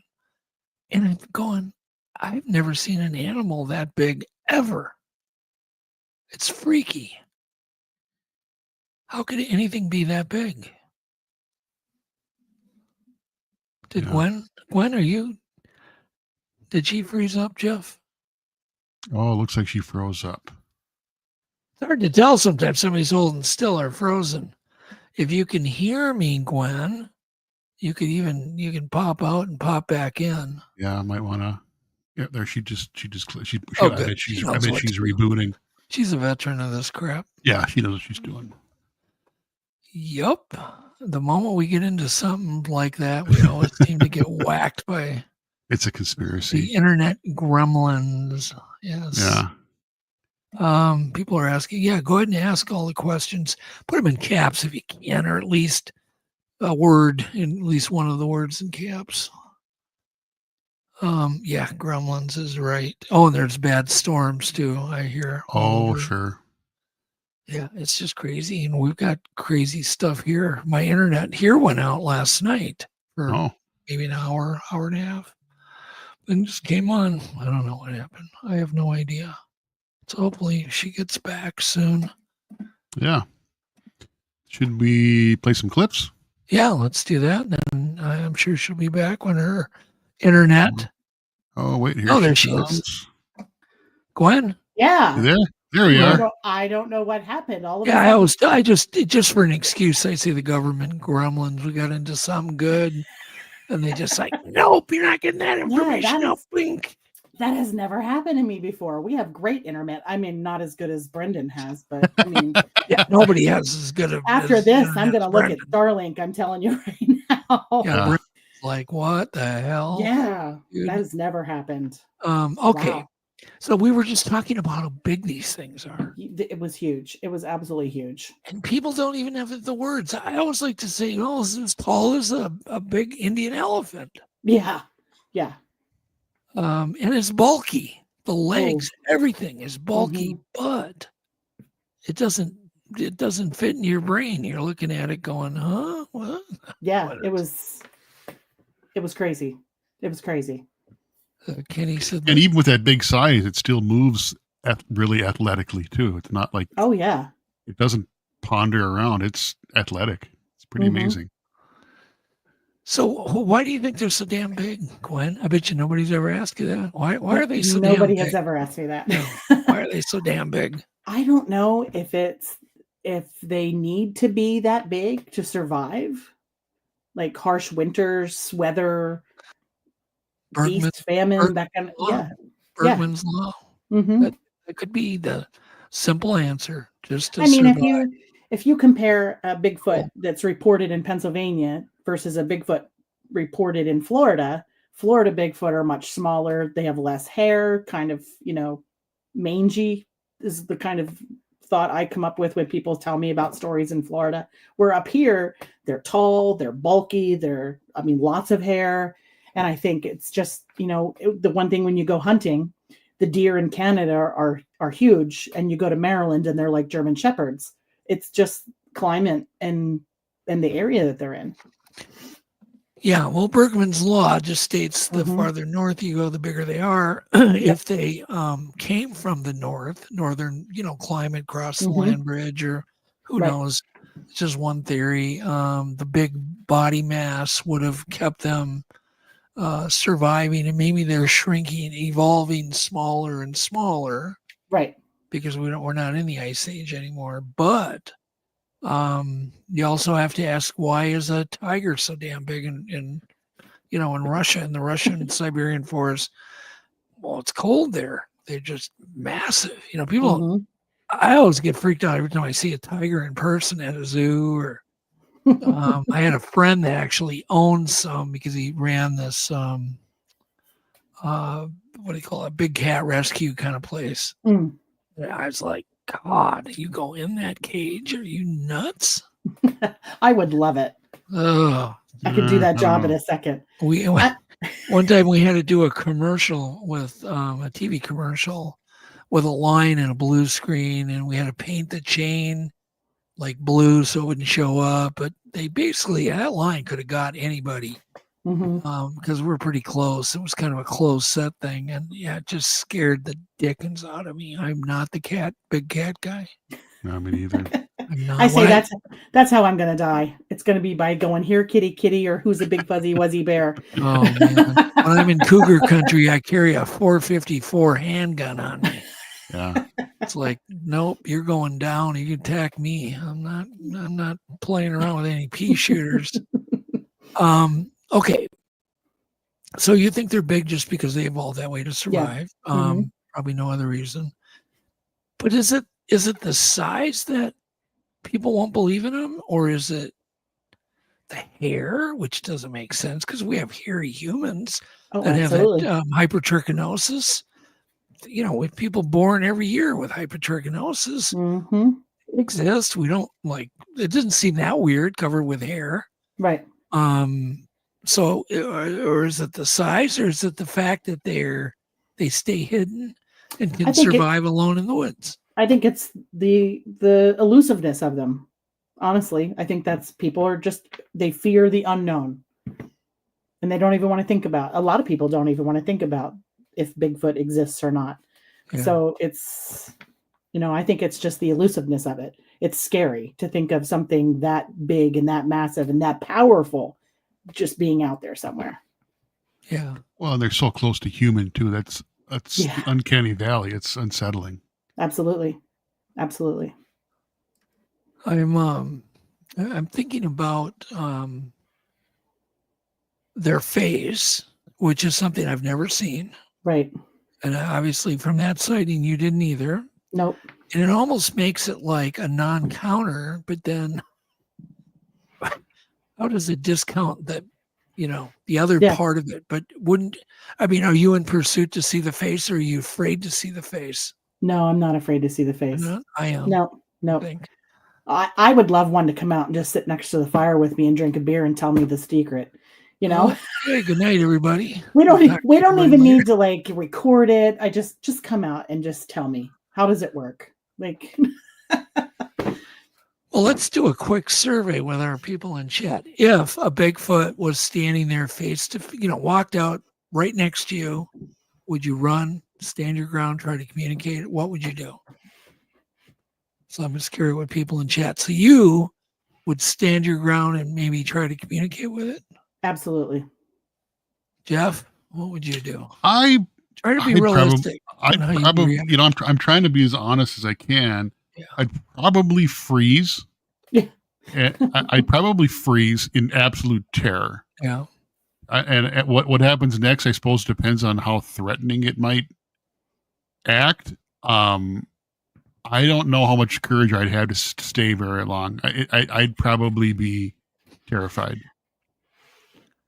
Up close, far away, I'd be interested and I'd be watching it like a hawk. But yeah, something up close, I'd probably be terrified. And after I got over freezing, I'd turn and run. I honestly, I really don't know. You can't answer until you see it, I guess. Yeah. I mean, everybody can be, a big bad. I'm gonna stand there and I'm gonna, stand. But come down to it. Everyone's brave in their imagination, sure. Right. I'm gonna try and take in every second of it. I want to see its face. I just want. I'd like to think that I would do that. Yeah, I'd like to think that I would do that, but I don't know. I think I'd do. Yes, we were, Tim. Oh my gosh. I'd be terrified. Yeah.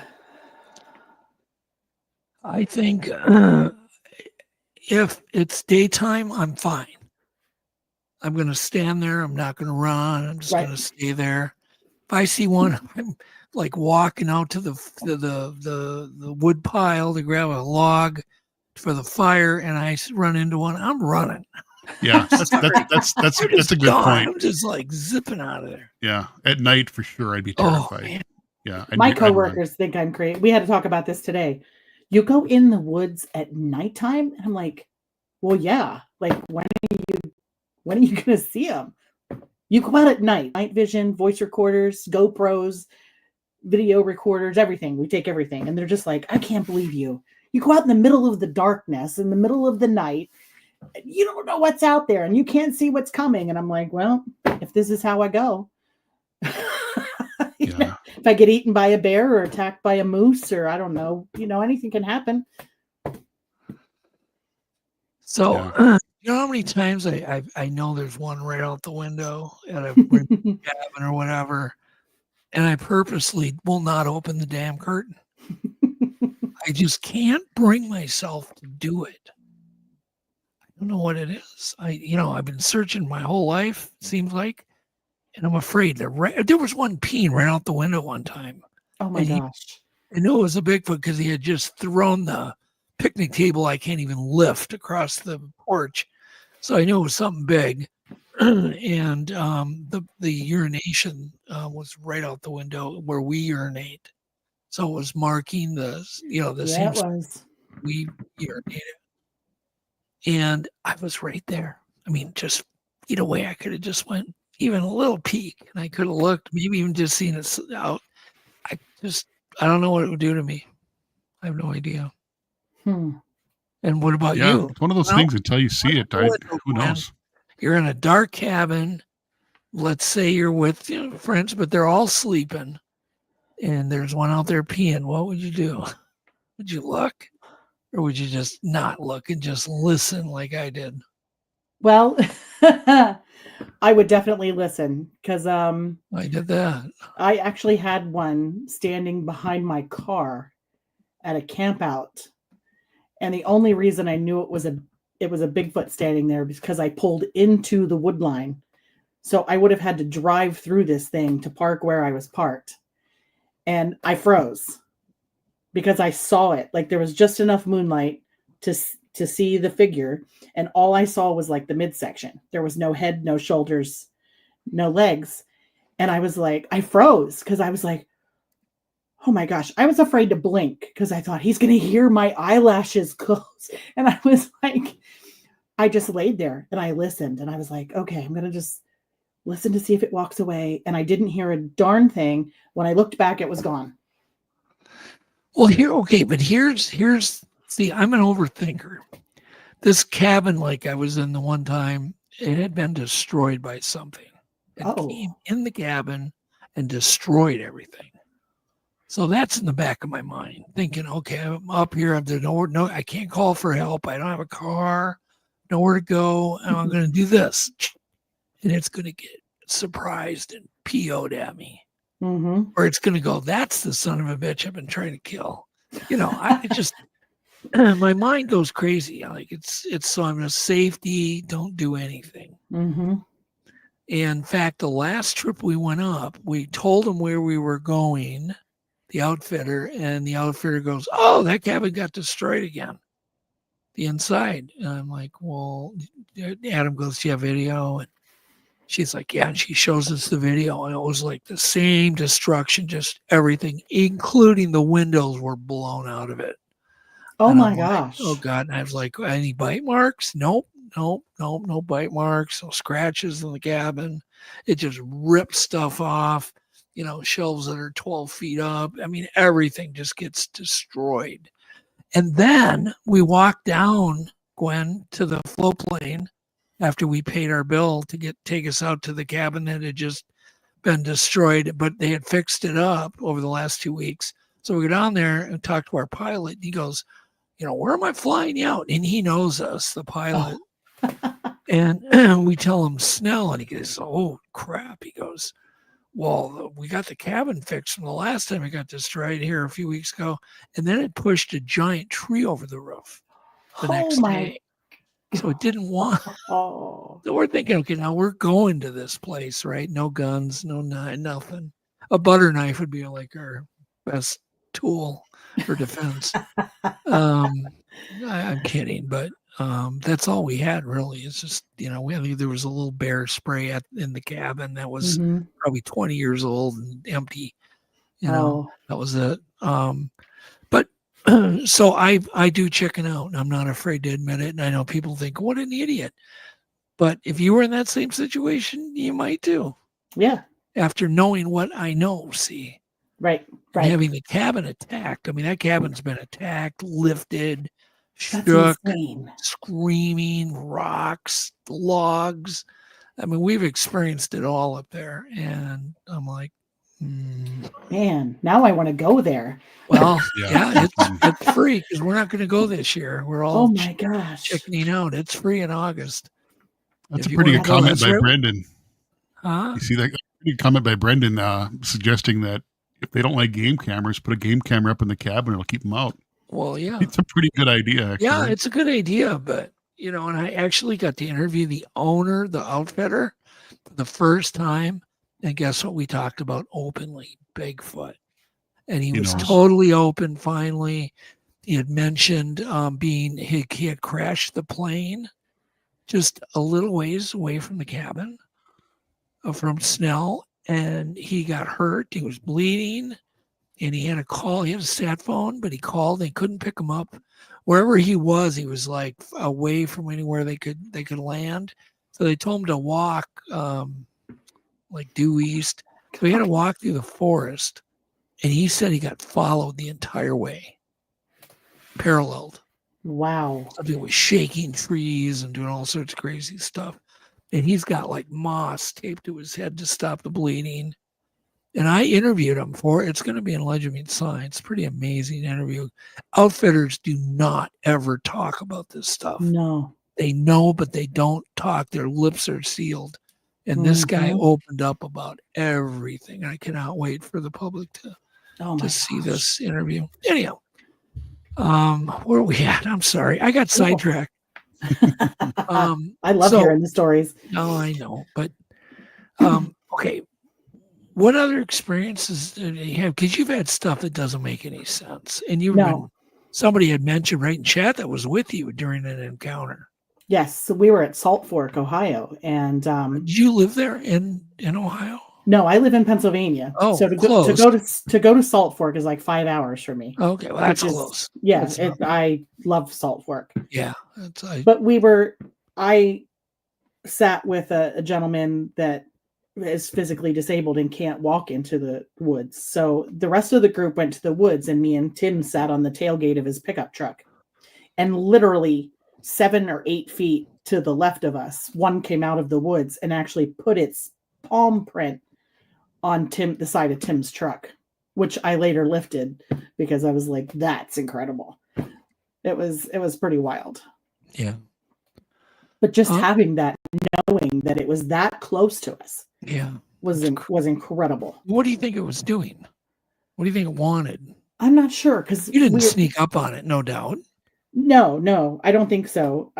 If anything, he was trying to sneak up on us because we're sitting with we have our backs to where he was, and he was coming up behind us. And Tim noticed him before I did, and it was kind of unnerving but I don't know. It didn't seem like it was an aggressive type of stance. I don't know if it was maybe more curious as to what the heck we were doing out there. Right. And then we stayed back separate from the rest of the group. So, I mean, it was kind of crazy. Salt Fork is interesting. I finally got to go there. And I could definitely see why it's a good spot. There's a lot of people in there. I mean, certainly it's a very well utilized forest. But there's got to be a reason, and there's a lot of deer, man. I saw tons of deer. Yep, lots of water, lots of deer. Yeah, so plenty of food, plenty of water. Yeah, imagine that, having water and food to eat. And the climate's fairly mild there, really. Yeah. It is. It's pretty mild. So, but what is it that happened that you just can't explain with a physical? I think I sent you a photo of it. There's 2 red glowing eyes in this photo. So I was getting ready to go to bed one night, and my husband was not home. Okay. I turned all the lights off, walked around to my side of the bed, went to pull the mini blind closed, and these 2 red glowing eyes are looking back at me. And I was like, what the heck is that? So the first thing I did, because I'm always trying to debunk things before we go to it's Bigfoot, no, it's a window shot. Oh, on run? Yeah. All right. It's okay. So I went looking through the house to see if something could be making a reflection in the window that would have those red glowing eyes. And there was nothing. So I grabbed a handgun and a flashlight, and I came out the back door and around the front of the house. Right. And I stood 10 feet from that bedroom window, and there was absolutely nothing there. So I took a picture of the window, I kind of turned and just took like a 360 view of everything. and went back to the window. It was less than a minute. The second picture of the window that I took, there were 3 muddy finger marks on my window screen. Or they that white crap that some people are talking about, the Alba Vernix, maybe the sebum. There's the handprint that was that on the looks window. like the sebum, their skin oil that's real waxy and whitish. Everybody thinks it's mud. The part that makes me creeped out the most is that I was standing there the entire time, and that handprint is not in the first photo. So whatever made that handprint was standing in front of that window the entire time I was standing there, and I didn't see a thing. Can you blow that up, Jeff, a little bit? Try. Yeah, I'm not sure how if I can do that. Stretch? I don't know. Yeah, give me a minute here. I'll. Do you know how to blow it up, Gwen? You do this stuff. Oh, I'm not sure actually. Oh, okay. I can. You got to get me that photo. Send it to. Oh, it's right. You already did. So Jeff got it. Yep. Oh, I'm losing it. Let me see here. I'll work on this. I could probably try to blow it up here. We had resided the house, so we had cut all of the brush and the bushes and everything out from in front of those windows. So those windows were fully exposed to anything that wanted to come up and stand there and look in the window. And I was like, what? I don't know. It really freaked me out because I'm home by myself. And then something made that mark on the window and nothing was there. Like I'm standing there the entire time and nothing was there. There was no physical body standing there. And that was like one of those things that I was like, I don't know what the heck this was, but it creeped the crap out of me. Okay. Well, let me try to make it a little clearer just to make sure I understand what he does. It's as if an invisible thing went up and put that money. I got you. Okay. I just wanted I wanted to say what normally people don't say. I always have my phone. Always. It's attached to me, I swear. So when I saw those red glowing eyes in the window, I took a picture of it. So you can see what I see, and all it is 2 red glowing eyes. There's no body. It's just 2 eyes. Yeah. And it was insane. Did you find the red eye picture, Jeff? No, I don't think I have that. Well, if you have it, you can just send it to Jeff on Messenger or me, or if you can email it to me, I can pull it up quick if you email it to me. We'll still get it up. I want to see it. Absolutely have it. Let's see here. There it is. Okay. So, somebody had mentioned about Stady says, so it makes you think that Bigfoots can maybe switch dimensions, which is, it's possible. Maybe they don't know they're switching. That could be. That could very well be. Maybe they're, as they call it, the vibration. They don't even know it. Maybe they have no control over it. That's possible too. I always wonder about ghosts, whether they have any control over what dimension they're in. You know, I had a real weird experience the other day. I shut my office down like I always do, very careful about unplugging and doing whatever I have to do. I get up in the morning, there's a gift on my keyboard that was quite unique. I mean, it was quite like, wow, like it was something like from my mom type gift. Like we would only, and that kind of freaked me out. And I thought, I'm supposed to give this to my daughter before she goes to Japan. And it really made me think, but maybe not. Maybe it's something else. I'm like, well, where else did it come from? Not the ceiling. It didn't drop out of nowhere. But the way it was set right in the middle of the keyboard, just perfectly lined up. I'm like, ooh. Okay, on its way. All right. Now your part.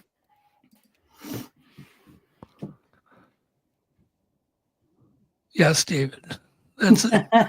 What does that comment mean? A hypnotist can hypnotize you into believing they are invisible. Well, yeah. Hypnotist could probably hypnotize some of us into thinking we're chickens. Oh, David. What kind of audio things have you heard, if any? And then rock throwing. What else? I mean, the behaviors that rock throwing, audio, screaming. I went to leave work one morning, and for whatever reason, I left my car in the driveway instead of putting it in the garage. I went to grab the door handle. It's like 6:30 in the morning, and I heard this giant howl from in the distance, and I stopped and was like, "Did I just hear that?" So I quick get my phone out. I hit the video button because I'm like, I got to record this somehow. So I recorded a minute of this Bigfoot howl. It's in the very distance. You really have to, I don't know how to pull it out of audio because I'm not good at like Audacity and all of that. Right. And but when I played it on a big speaker and could really put it out there, you could actually hear two howls. There's like a high-pitched howl and then a low howl, like they're communicating with each other. And I was blown away when I listened to that. I couldn't believe it. Could not believe it. It's almost like Bigfoot got his insurance bill. I got this. I got your picture here ready here to go. Oh, yeah, that's the one. That's the one. Yeah, that's what I saw. Okay, well, I got to tell you a story now because please do. I have to tell you a story. It goes along with your picture. Okay, so and this is never. I've seen orbs and little orbs, but last time we were up at Snell, everybody but me. There were 5 other people or 4 other people. Everybody up there saw these little red things zipping around by the window and like zipping past the window, in front of the window. Outside, they saw them. And I just didn't see them. In fact, I remember I was sitting with my back to the window. Joe was across from me, and he gets a weird look on his face, and he goes, I go, "What's wrong?" And he goes, "You don't want to know." I'm like, "Did I miss another?" He goes, "Yes." 2 my little, like just what you just took a bit, bright red, like taillight from a car, red. Like you don't mistake, it's red, zip by the window. So that kind of goes along with what you just took a photo of. So, okay, but explain how that photo was taken. Were you were those outside? Those were outside, and I was standing inside the house. Okay. And when I saw them, the first thing I thought was, "Oh crap, I got to get a picture of this." So I snapped a photo, and then went to look to see if I could find something making a reflection. But there wasn't anything. I had every light in the house off. I was going to bed. And then when I went outside with the gun and the flashlight, I didn't see those anymore. They were gone. Okay, but let's talk about, people are saying, well, they're red eyes. Well, is that like, I'm trying to figure what kind of window. Is that like is that window opened? No. This was in when was that picture taken? It looks like it's in a forested area. Well, we live in the country. Okay. So details. I mean, they don't have to be eyes to be weird. Right. That picture was taken Friday, December 16th, 2022 at 10:17 at night. And what day? September? December. Oh, December 16th. December 16th. Okay. I'm just looking. I'm trying to figure out their plane. Their like how far. It seemed to me like they were almost, because we live in a bi-level and our bedroom is on the bottom floor. So this and that's a tree. Is that like a lodgepole? It's a bush. It's like a, I don't know, kind of like some kind of bush. That's not a bush. No, I'm talking about the long straight one. Oh, this here. The tree trunk. Jeff, can you put your mouse and then we can have something to... Right here you're talking about?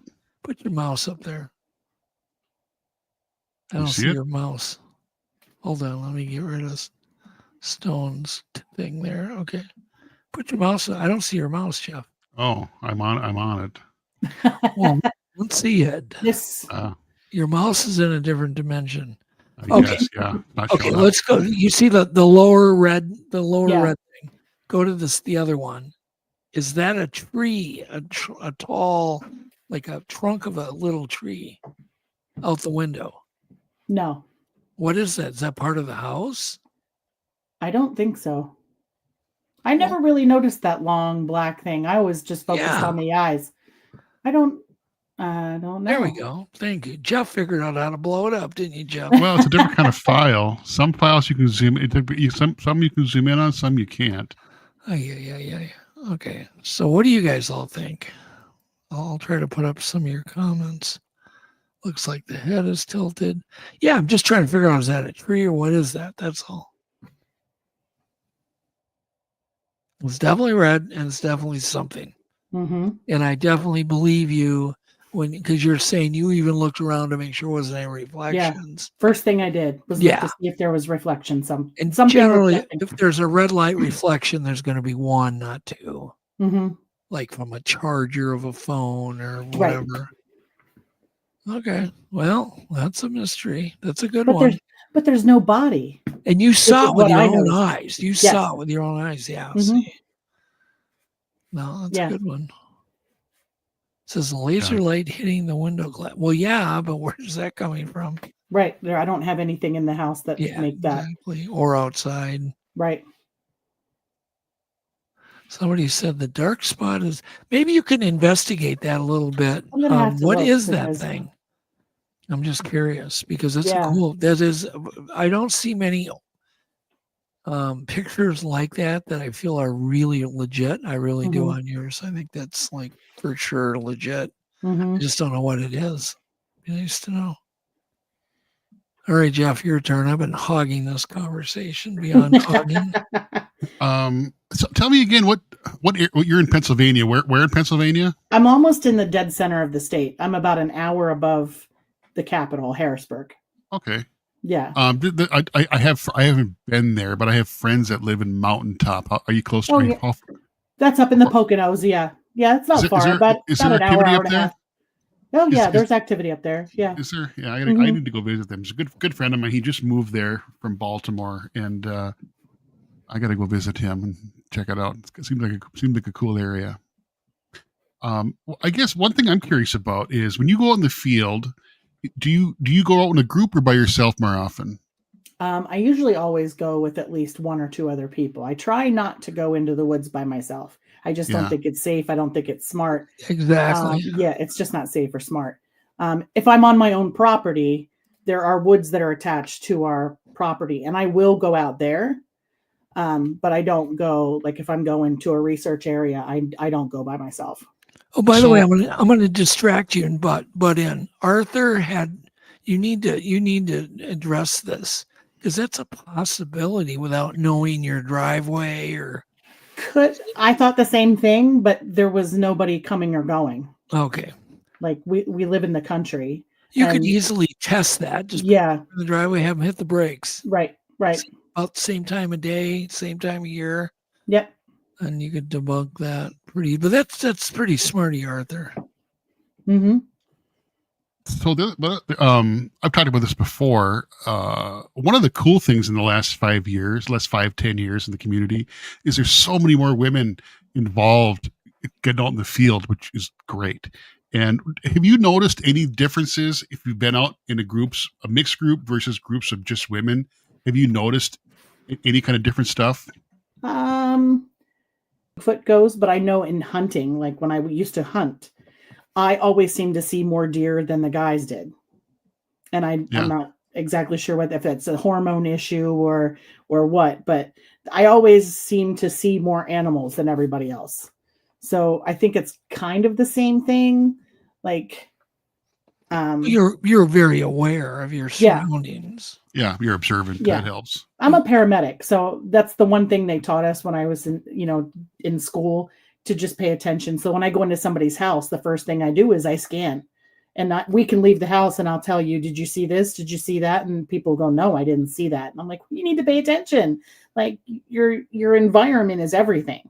Like, well, that's why it is kind of misunderstood. I think that's why accounts from like law enforcement, forestry rangers and whatnot. They don't have more credibility because of their position. They have more credibility because they're trained to observe, especially law enforcement. They're trained to observe. So that alone, I think, is what gives them high degree of credibility, or pilots, stuff like that. People like that, they're trained to observe stuff, so they're better at it, and that makes a big difference. Yeah, I agree. And you talked about earlier about the account of one being behind your car. You wonder how many times people have seen maybe a glimpse of something or seen something like that and just immediately put it out of their brain. Oh, that can't be what it was. Oh, absolutely. I'm sure there's countless stories like that of people who probably did see something really unusual and just their mind just said, "No, that can't be. There's no way that's a Bigfoot." It was my imagination. Steve. Yeah. We had weird things happen here, like when we were outside. Before I had my initial Bigfoot sighting, and now looking back, like my husband was real good about flooring me one night. We were talking about the Bigfoot stuff, and he said, "Remember that time, years before you saw Bigfoot? What if that was Bigfoot and we just didn't know it?" Sure. And then you look back and you're like, "Oh my gosh, like." That seriously could have been, like, the woods have always creeped me out. I always felt like we were being watched. I didn't want to be down there or go down there. And then you look back and you think, oh, you could be right. Like, that could have been what we've been dealing with this whole time and didn't even realize it. Sure. Didn't even realize it. I think of all the times, I mean, me personally, I've been walking in the woods and I'm more worried about not breaking an ankle or I'm carrying something. Who knows how many times you've walked past tracks? Absolutely. Didn't even look. I mean, people just aren't observant. No. I'm guilty of that too. You're not thinking about it. You're not looking for it. Yeah. My favorite example is I've been around white-tailed deer a lot.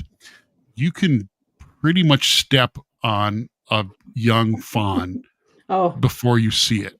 Absolutely. I mean, even when you know they're there. I mean, my family, we used to have tame deer in a fenced-in area, so I knew for a fact there was a newborn fawn there. I knew for a fact where it was, and you dang near step on it before you see it. So, yeah, it's just so much. You got to pay attention and look at the ground and look for signs, and that's how you got to see stuff. Yeah.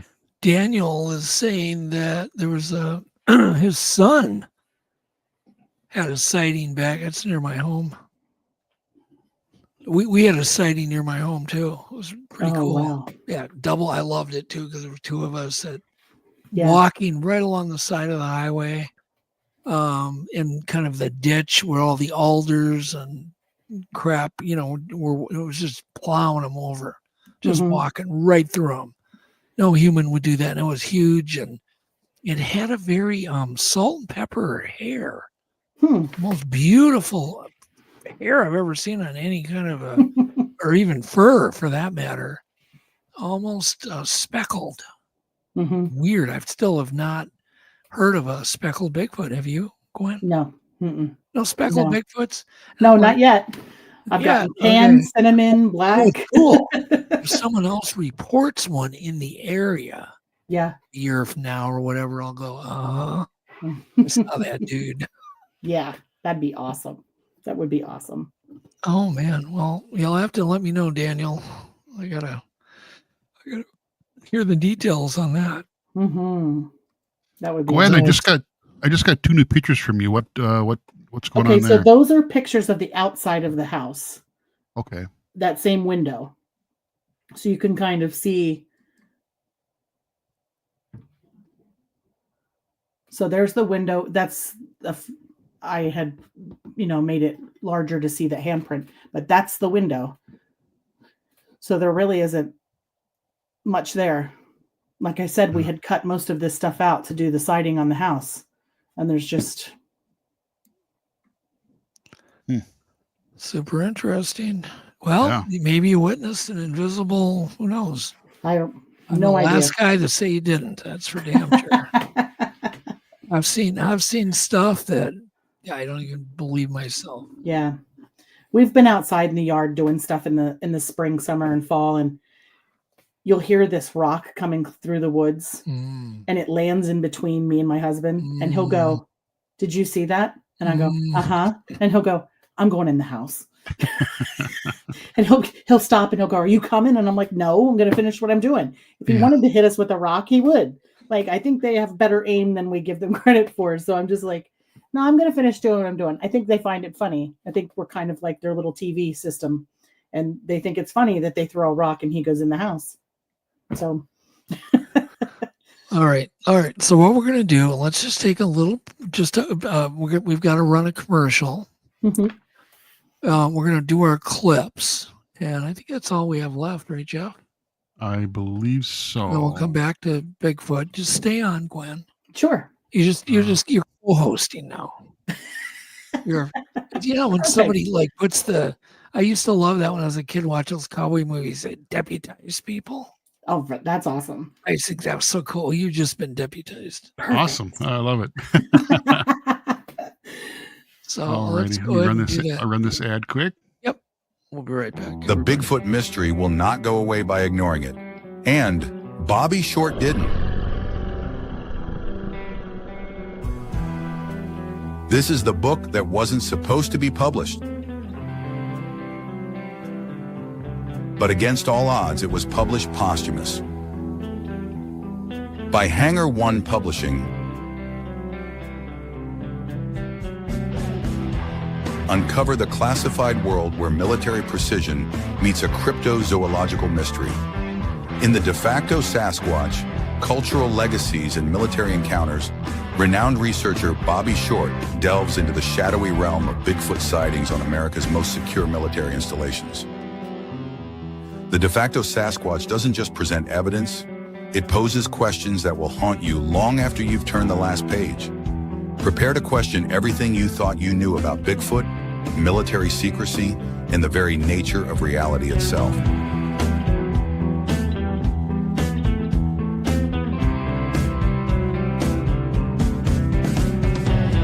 But be warned, the truth behind these sightings may be more shocking than you ever imagined.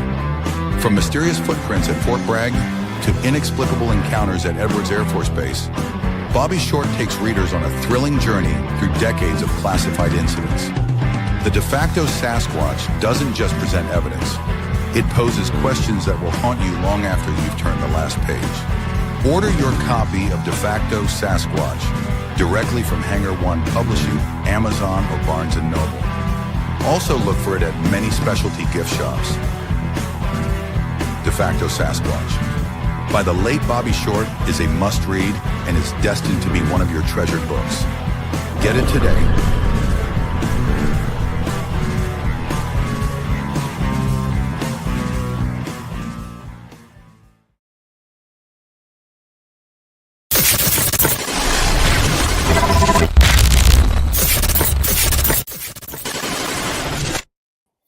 And we're back. Yes, we are back. That was a long commercial. Yeah. I was just like getting all antsy. Long enough for me to order the book. There you go. Well, not many books are published after somebody dies before they're published. And Right. It was just amazing to have all the support and help from her family and everybody and her friends. And That's awesome. got this thing published tonight, So if Bobby's looking down, man, at least her book got done. She worked hard on it. It's so Cool. big, 3 volumes. Wow. So that's just volume 1. So That's we got 2 and incredible. 3 coming out I think in May is the next one, and then in June the other one. That's cool. So anyhow, Yes. start collecting them now. Okay, clip 1, no sound. It's a real cute clip. Just look at these little guys. But watch when they approach each other. It's like dairy cows. They say hi. That Well, that's little, wild. they got that little thing, Jeff. What is that? They're their antennae? I Is have that no their idea. angler? Like It looks like an anglerfish. Yeah, there you go. Cute. All right, that's enough of that. I just thought it was comical for some reason. Clip 2, that's just funny. Yesterday I wore something from 5 years ago and it fit. I'm so proud of myself. It was a pair of socks, but still, let's be positive here. Oh yeah. Yeah, we're all I can relate to that. Mm. The older you get, the harder it is. Clip 3, no sound.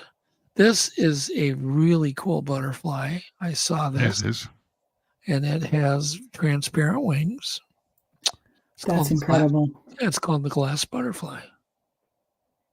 Other than that, I know nothing about it. I guarantee it's from South America or Asia. One of the two.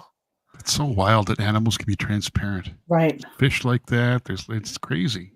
So clip 4, the next one, has no sound. Squatch Watchers posted this, and for some reason, I get the vibe that maybe this is real. I haven't really studied it, but it's that 3-second thing.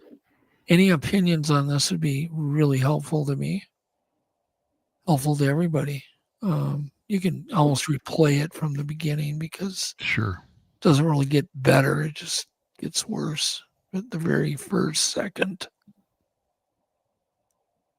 Wow. That's slow motion, I think. Go ahead and play the beginning, Jeff. Just kind of loop. There we go. This is the important clip right here. It doesn't seem like it's in a hurry to get anywhere. No. Just kind of meandering through. Well, it looks like it's looking for food or something. It doesn't look like it knows that the person filming is there, and I think that can happen. So I want to probably study this a bit tonight and blow it up 500% or 1,000. See what I see. It's just, for some reason, I get that, that feeling. I don't get that very often. That maybe that one's real. What do you think, Jeff? Gwen? It's compelling. It's definitely, definitely it's not easily debunked. No.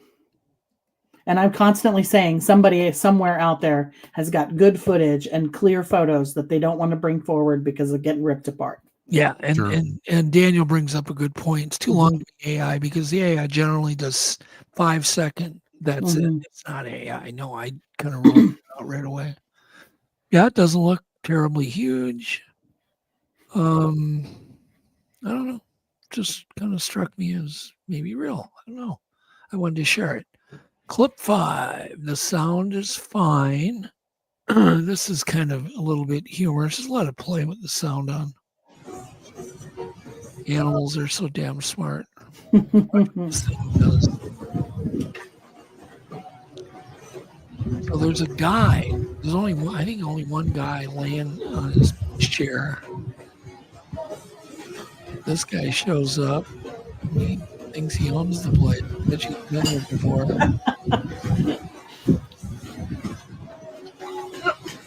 Slips right in. Look at that.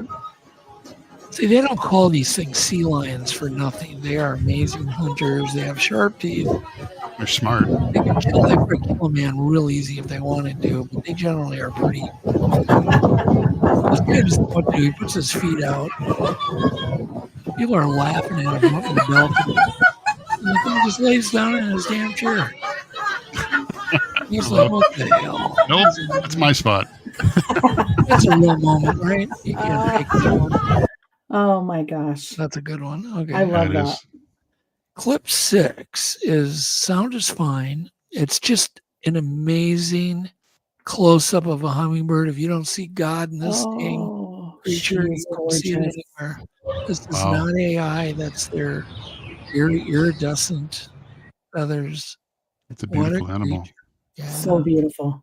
By the way, it brings me, somebody had mentioned, we've been researching a lot of reports and a lot of recordings once we put a call out of a hum that people are recording. It sounds like hummingbird wings near a microphone.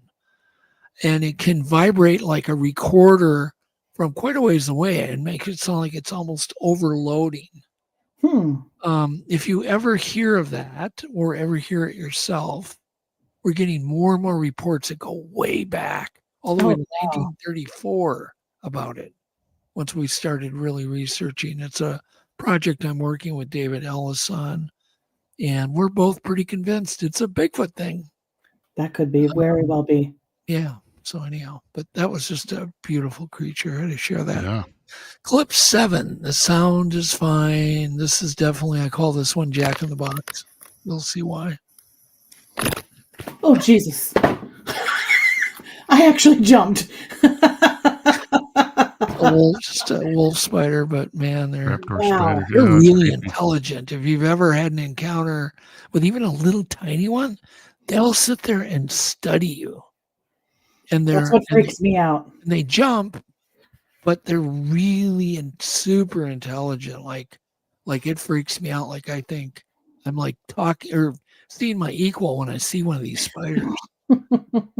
Because they're smart, like super smart. Okay. Jack in the Box. Clip 8. Another one. No sound. This is inside a very hideous lamprey mouth. I've never quite seen the details like this. Ugh. That's horrid. We have these in the Great Lakes now. It's a sea lamprey. They latch onto, like in the Great Lakes, they latch onto salmon and lake trout and other ones, and they bore all those are teeth. The other ones too are raspy and they suck. And then they just keep boring a hole and they eat flesh while the animal's alive. Yeah, they're horrible. And I've never seen their little fang things coming down. Yeah, and they carve out like. Play that one more time. It looks. I mean, and they carve out like a really round hole. It looks like a melon. They take like a melon baller. You wouldn't want one on you. Yeah. Oh, man. Looks like something from the movie Tremors. It does. It's horrid. It is. That is. Oh, sorry. Everybody's eating. Clip 9. No sound. It's just a painted grasshopper. Oh my God! Like the hummingbird, it's quite flamboyant. Yeah, it is. That's beautiful. That's amazing. God, we live in an amazing world, don't we? Absolutely. And you think Bigfoot's weird? Really? Come on, that's weird. Yeah, I mean, the butterfly with the glass wings, the lamprey. That's weird. There are so many animals that are thoroughly bizarre. Yes, Bigfoot isn't even close to the weirdest. Close. No. Come on, people. If you're a skeptic out there, what's so weird about Bigfoot? Nothing. Nothing at all. Let's go, well, we haven't found it. Well, no one's looking for it except a bunch of us idiots, amateurs. We have no degrees, no anything, no money to do this. And we've been doing it on a shoestring. And there's, it would take money. Anyhow, and even then. But maybe DNA will get us there soon here, we're hoping. All right. Next and last clip 10 sounds good. This is a really cool illusion that I like to remind people everything you see didn't necessarily happen. So go ahead and play it. I promise, this is a photo. But if you take your phone and just rock it back and forth, the ball jiggles. Like, how does that even happen? Someone please let me know. You see that thing bouncing around in there a little bit? Yeah. Yeah, that's crazy. If you move your phone, it bounces around even more. I love illusions because they humble me. They let me know that what I'm seeing and smelling and tasting may not be there. Might not exist. That's crazy. Okay, that covered all our content. I think we're right to get back to talking about we're right back to talking about Bigfoot. Yeah. You didn't mind that, did you, Gwen? Oh, not at all. Yeah. I'm gonna have nightmares about that creepy whole thing, but we can buy one and send it.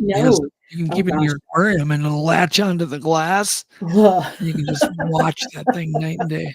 Oh, no, thanks. Have you ever heard of anybody, Jeff, with a lamprey for a pet? Ooh, I don't think I'd want to meet that person. Has anybody ever been I'm sure somebody does. Oh, I've pulled them off salmon. I've pulled them, with my hand. Oh my God. They don't scare me their body, but I don't want to get near their mouth. I think once they latch on, they're on. Yeah.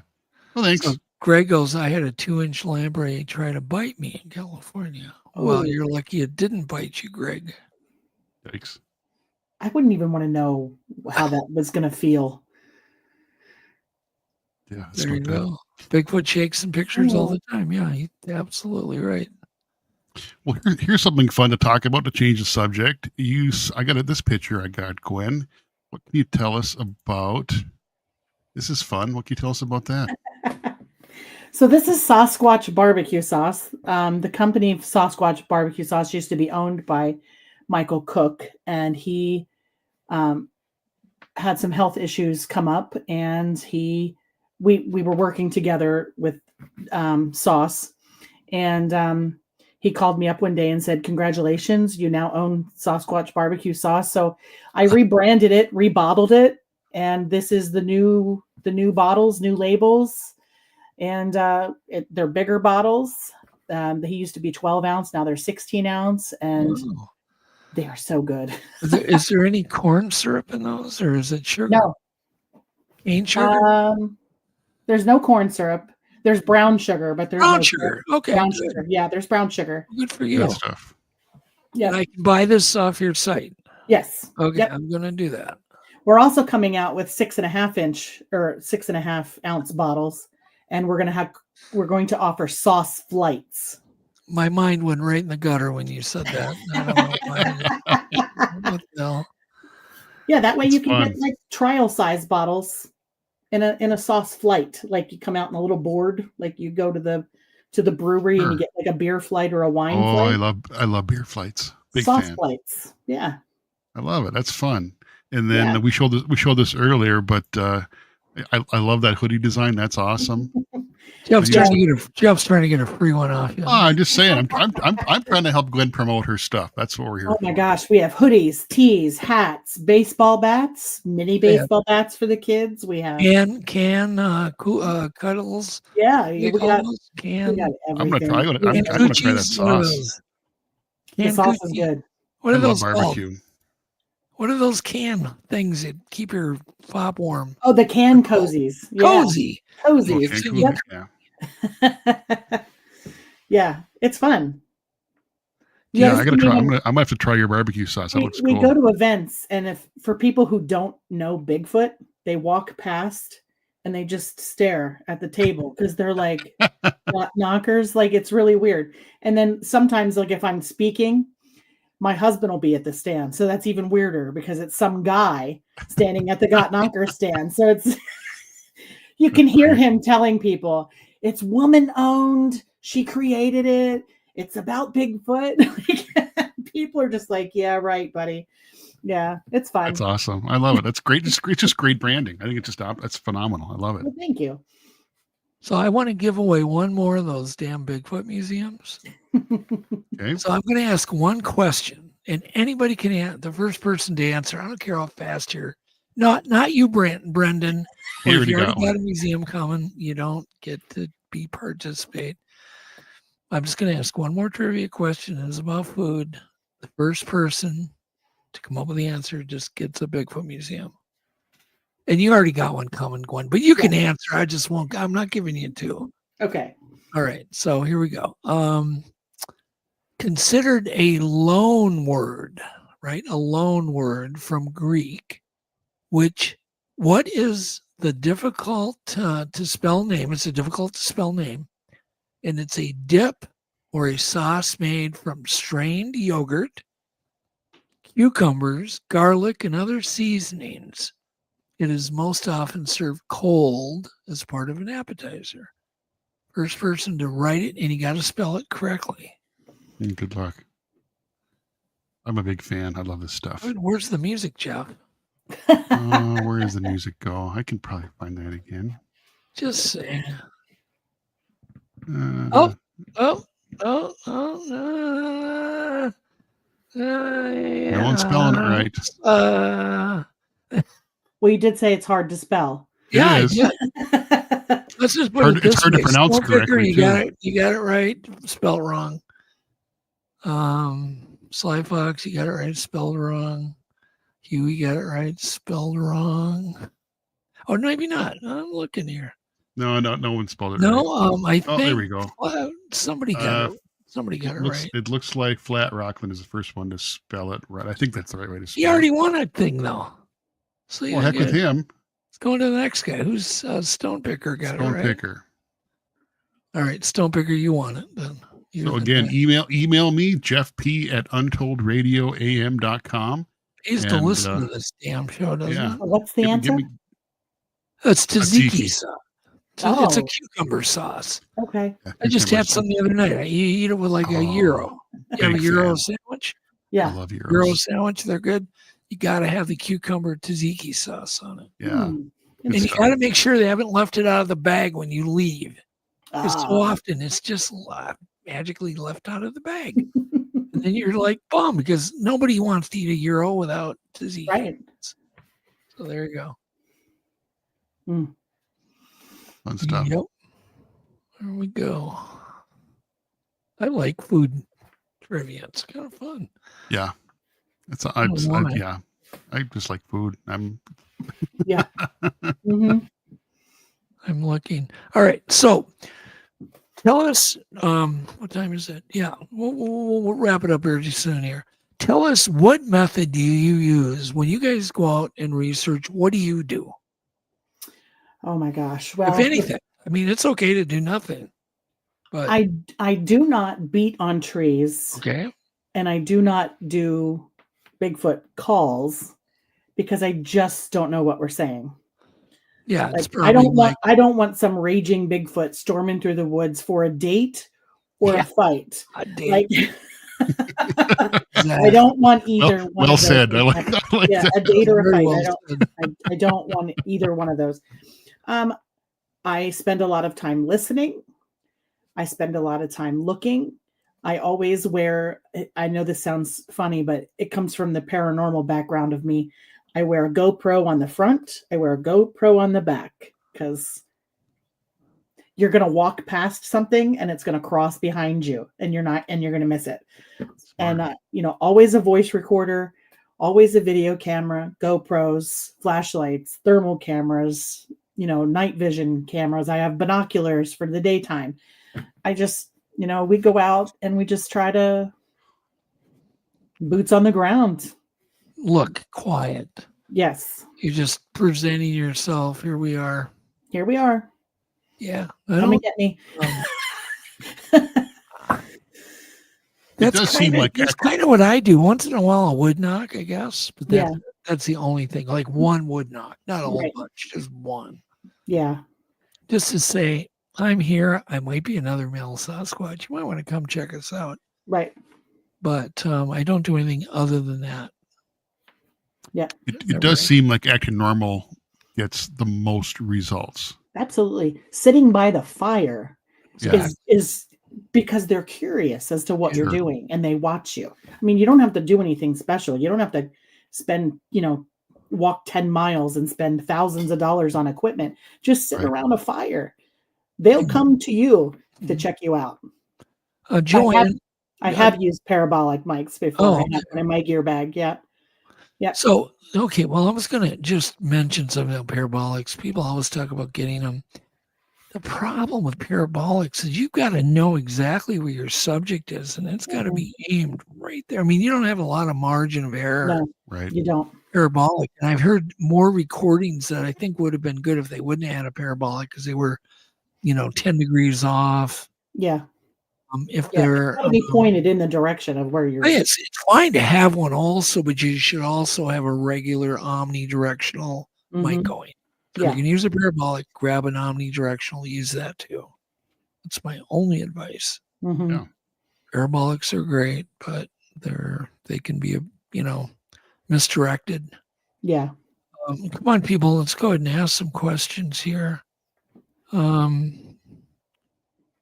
Certainly a fun group tonight. People are making a lot of fun comments. Do you feel that the same thing that so many people have come to the conclusion they're not afraid of audio recorders for some reason, but they're definitely afraid of or avoid cameras, but they don't avoid audio? I have a picture. You actually have it of a game trail camera. I had my chicken coop attacked one night, one day. I came home from work and I had a chicken walking around in the yard. And I was like, well, how the hell did she get out? So I got her back in and I kind of went around the perimeter of the chicken coop. Now we have a roof on it. It's fully fenced. Nothing can get into these birds. And something had literally put their fingers in the fencing and pulled it out. And then the top fencing, it just looked like they rolled it back up. I bought it in a roll and it looked like it was just rolled back up. And I had like 3 chickens missing. but nothing was destroyed. Like I was very easily able to reattach the fencing and was back in business. I don't think it was attacked by like a bear, a fox, a raccoon, or whatever else, because I still have 20 some chickens out there. I mean, if you're a bear and you discovered a free meal, you're going to come back and you're going to destroy the place. You're not going to take the time to do it nicely. You're just going to tear crap apart. So I put game trail cameras out. I had 2 of them, and I did attend the Bigfoot camp out last year. So we got several thousand photos, because every time the sun sets or the sun moves and a shadow changes, it snaps a photo. So it took a lot for me to find this photo that you're going to see. It was Christmas Eve. We always have a party, Christmas Eve party at 6:30 at night. This picture was taken at 6:34 of 2 individuals standing behind the chicken coop. And you can see that picture. Okay. Yeah. Yeah. Do we have that? Yeah. Cool. The one that says "I shine" on it. That picture. Yep. Okay. All righty.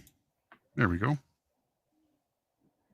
So a friend of mine is a police officer, and when I saw this photo, I nearly had a heart attack, because I was like, what the heck is happening?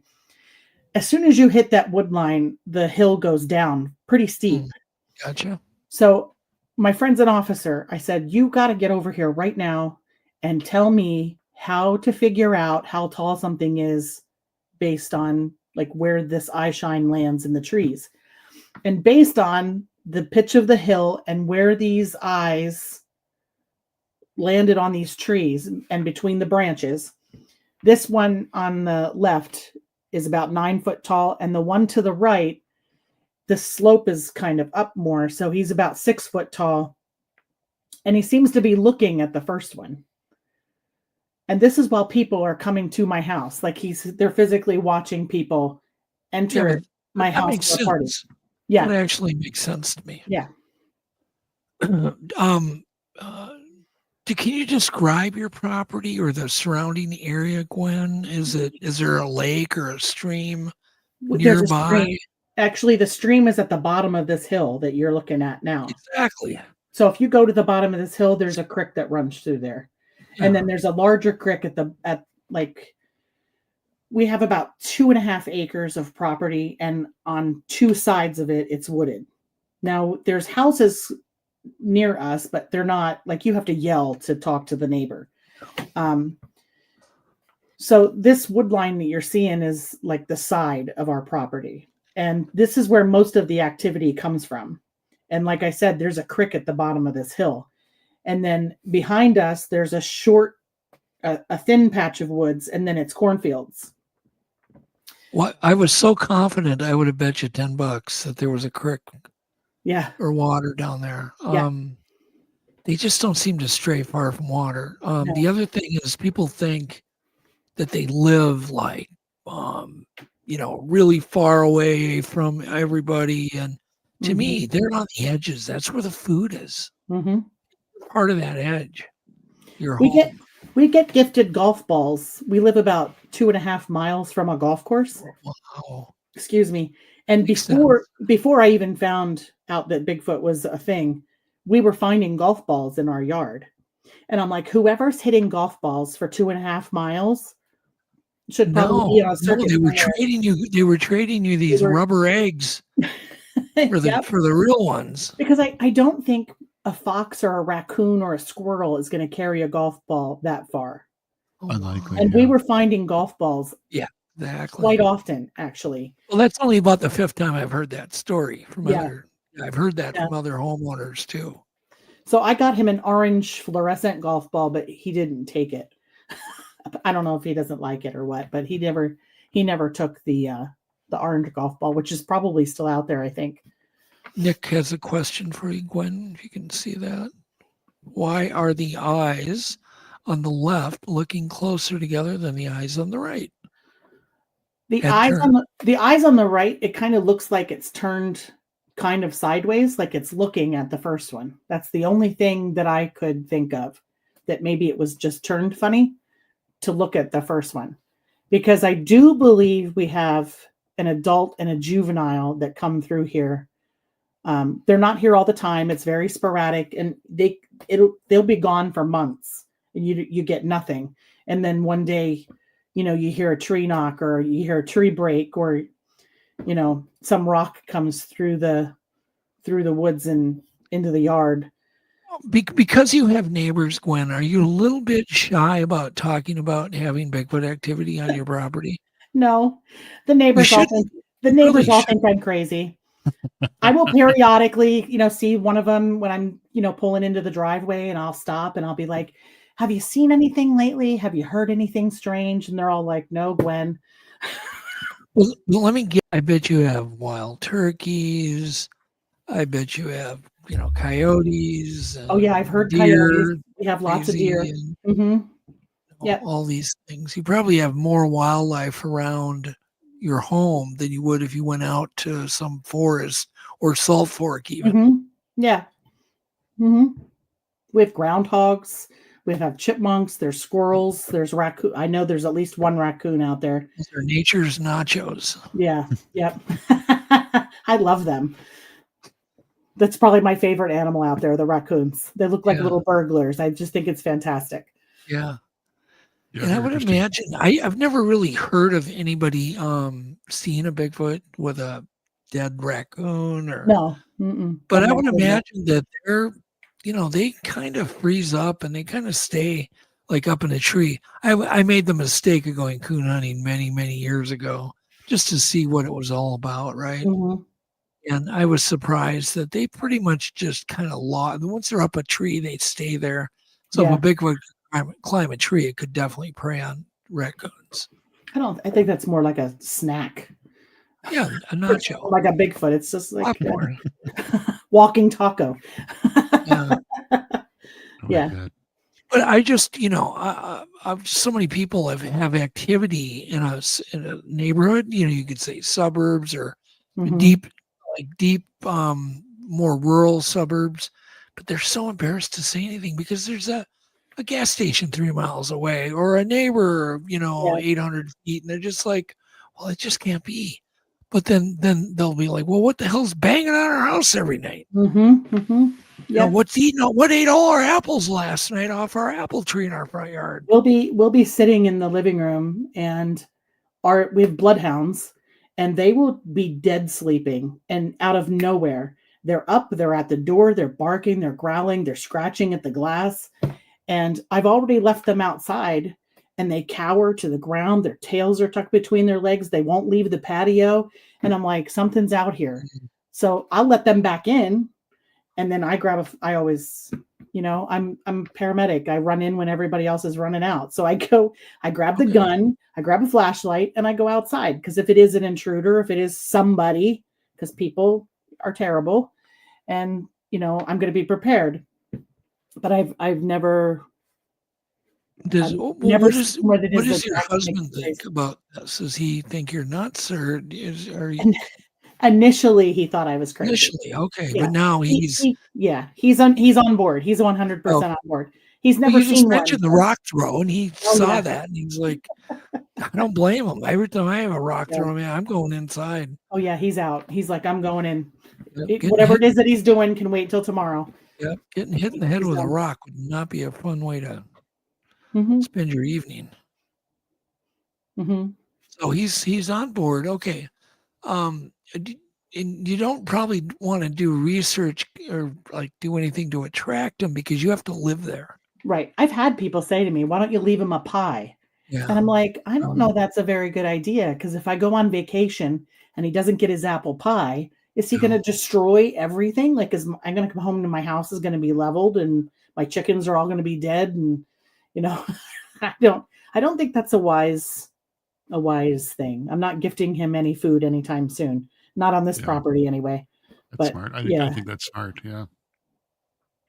Now, I thought it was funny that there was a gentleman that called me, I think it was last summer, who said that in 2013 he was hunting and not far from my house, and he saw a Bigfoot. And what he described was exactly what I saw that first sighting.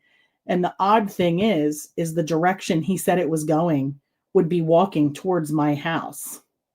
It's just like one country road over. Nice. So you have to wonder if you're seeing the same individual.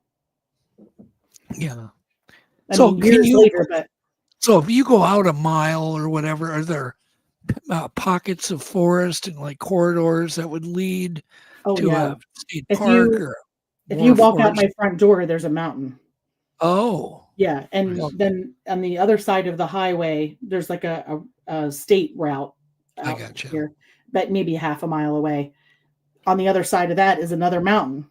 So there's lots of, they could just run that mountain and right into the next mountain and keep right on going. So it's basically urban sprawl in an area that probably 30, 40 years ago was just wilderness. Mm-hmm. Farmland. Yep. Farms. Mm-hmm. Yeah, and I don't think Bigfoots are afraid of farms because they know there's food there. Absolutely. Think about it. Can you imagine you're an animal that lives out there and then now it's harvest time and there are endless amounts of sweet beets or corn or whatever. They've got to be taking advantage of that. Yeah, Absolutely. think so. Why would they not take advantage of 1,000 acres of sweet corn? You know, I had to laugh because the farmer's field that I saw the original Bigfoot in, I went to him to talk to him, and they're Amish. So he kind of thought I was crazy, I think. But I went to him and I said, listen, have you ever seen anything, out of place in your fields? And he was like, no. I'm like, have you ever heard anything weird that, shouldn't belong there? And he's like, no. He's like, what do you think you saw? And I said, I saw something that shouldn't be there. And he's like, what is it, a bear? And I was like, no, I think I saw Bigfoot. Really? And he cracked half of a smile and then went, no, I've never seen anything like that before. And I was like, is he cracking a smile because he thinks I'm crazy? Or is he cracking a smile because he has seen something and he doesn't want to tell me what it is? I think if he's seen something. Mm-hmm. Yeah, could be. So, yeah. So Bigfoot in these areas, I always think that that's the prime area to do research. Mm-hmm. So there you go. You've got, sounds like you have you ever had your house slapped? No. Haven't had that happen yet. Okay. We have had our trees. There's a couple of trees here on the property and the tree branches are still there. But we've had tree branches, outside branches, broken off and then shoved back in the tree backwards. And they're woven in there. You cannot pull them out. They're still there. And I'm like, what does that? Nothing I know would break the branch off and then chuck it back in. I mean, if it's an outside branch, it would just fall on the ground. But these are actually like in there. You can't pull them out. There's 3 instances I can show you right. If we walked out there, I could show you right now where the tree branch is still there. And it's been several years now.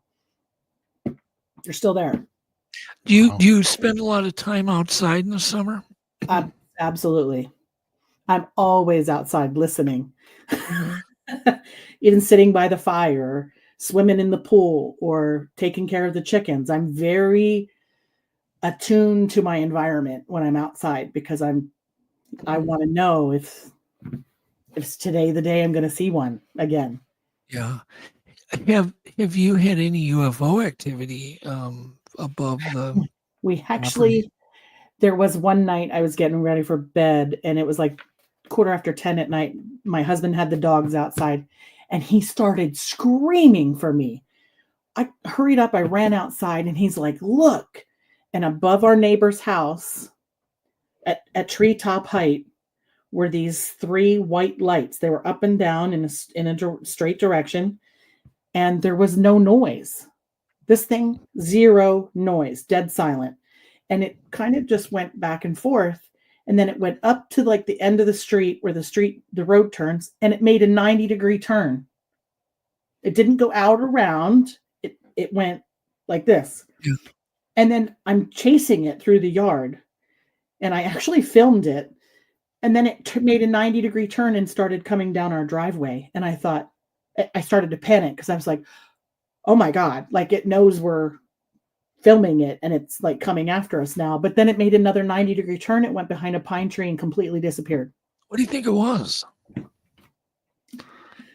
No. Intelligent? You think it was just... I do think it was intelligent. I don't think it's anything that we have. Like, no plane or helicopter that I am aware of can make a 90-degree turn like that. Right. And it was dead silent. I will take that to the grave. Dead. I can make one when I see a Bigfoot in the window. Yeah. Then I make a 90-degree turn. Yeah. People think I'm crazy because I'm like, I ran outside with my gun and my flashlight, and they're like, "What? Why would you do that?" And I'm like, I don't know. It's just my reaction to things. Like if something's out there, I go out with a gun and a flashlight and I check it out. Like, just glad I'm not your neighbor. just being honest. It's like, oh, there's going out there with a gun and a flashlight. Hope she doesn't shoot through the wall. Oh, I'm very careful about gun safety. But I get it. No, it's nice. People are nice. You go outside with your gun and there's a Bigfoot standing there, and I'm like, I don't know what I'm going to do. Something's going to happen. I'm assuming, but they're all like, "Aren't you afraid?" I'm like, "Not really. No." Yeah, Sadie says, "Never ever show up at Gwen's house unannounced." Important safety tip. Yeah. Idea. Yeah. Well, you can't see my house from the road, so if you know where I live, it's because you were invited or you've been here before. So you're probably pretty good. Yeah. Oh man. All right. We're gonna wrap this up. Thank you so much. Oh, it was Gwen, a pleasure. it was awesome meeting you. It was a fun Thank you, Gwen. conversation. Thank you. Fun conversation. We'll definitely Thank you. have you back. Absolutely. If anything comes up, anything you want to come on for, just let us know. We'll fit you in. Well, we're going on a special research trip in the end of this month to the Allegheny National Forest to check out some pretty crazy claims that a gentleman has made. So portals, UFOs, dinosaurs. Why not? Yeah, we're checking it out. So you may get the first. I have a portal in my checkbook. That's the only one I can find lately. Mine too. Oh, I'm bad lately. Oh my God. I brought so I got to tell you the story, Jeff, and you too, Gwen, but I made an appointment, took forever, like 3 weeks to get this appointment with Jeep to get my Jeep serviced because I got that death wobble thing going on, right? Oh. And it's only got 24,000 miles on it. It shouldn't be doing the death wobble. So it's got 35-inch tires, but they're not like the giant ones people not radical, no. No, they're not radical. They were put on by the dealer. So I make this appointment, I wait forever, I bring it up because my appointment's on Friday at 10:30, whatever. I bring it up, go through all the rigmarole and paperwork, drop it off, and they're like, "Whoa, yeah, well, we'll have it done, blah, blah, blah." So Friday goes by, I don't hear anything. Well, now they're closed. Well, they're not open Saturday. So Saturday, Sunday, Monday comes, I don't hear nothing. Tuesday comes, I text. They're like, "Well, we'll get at it one weekend, whatever." Wednesday comes and goes, no Jeep. Oh, that's frustrating. Finally, at the end of the day, I got to think, well, we're a number of, like, maybe in 4 days we'll have this part. It's under warranty. So that was a good word. So I'm like, okay, you can have it forever if it's under warranty. Sure. That's all. That's how, what's the word? I prostituted my not having my Jeep for this long because it's under warranty. So I was like, okay, keep it forever. I don't care if it's under warranty. Yeah, you're gonna fix have to pay for Fix it. something else as long as you got it. Yeah, Exactly. Yeah, just keep it. Fix everything. But I don't care if it's gone for a long time as long as it's under warranty. So there you go. Absolutely. Go ahead and tell us the name of the podcast that you do or are on. I do From Behind Tall Trees on the CARC Universal channel on YouTube. Okay. And then I teamed up with the local radio station called Bigfoot Country, and we do Bigfoot the podcast once a month on the radio station. Oh, cool. Yeah, it was kind of fitting. And where can they buy the magazine? On your Facebook group? The magazine can be purchased on our website at gotknockers.org. And now we just added a digital copy, so you can order it and have it emailed to you. So you can get a digital copy of the magazine now. Cool. Yeah. Yeah, really cool. Yeah. So, yeah, I'll trade you. I'll trade you 2 de factos for one boss sauce. You're on. I'll buy it. I'm just joking you. Hey, anyhow, thank you. It was a fun show. Thank you, Jeff. Thank you, audience. Thank you, everybody. Thank you, Kat. We will be back next week with a really cool guest, Ray Harwood. Be our guest next week. Yeah. And then we've got Renee Holland on the week after. That's all I know. Cool. That's all I can remember.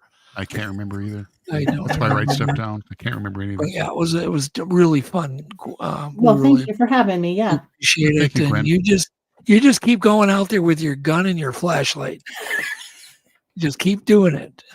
I will. If you see something with that flashlight, just run back in the house. Don't shoot it. No, I would never shoot it. No. Yeah, just run. It's funny how guns give us confidence, but I know. we don't really want to shoot them, do we? No. Pew, pew. I meant pew pew. I didn't say that word. All right. Good night, everybody, and we will see you next week. Good night, everyone. Good night. I call you up in the middle of the night. Been bothered by dreams, ain't feeling alright. You give me comfort, say just give it some time. By the end of our talk, I'm feeling just fine. You and I will always know where we belong. This ain't no ordinary love we got going on. I'll pick you up in my 59 Ford. We head on down the road until we get bored. Just you and me and the sun and the wind. If the rain should stop falling, we'll head on home again. Everybody else can see where we belong. Oh, ain't no ordinary love we got going on. At the end of the world, together forever is one, and I'll wait. If ever you should be in doubt, and I pray they never can pull us apart, and I'll wait for the time when we'll be together every day. But I know if ever we'll be led astray, that I'll find my way back home to you again.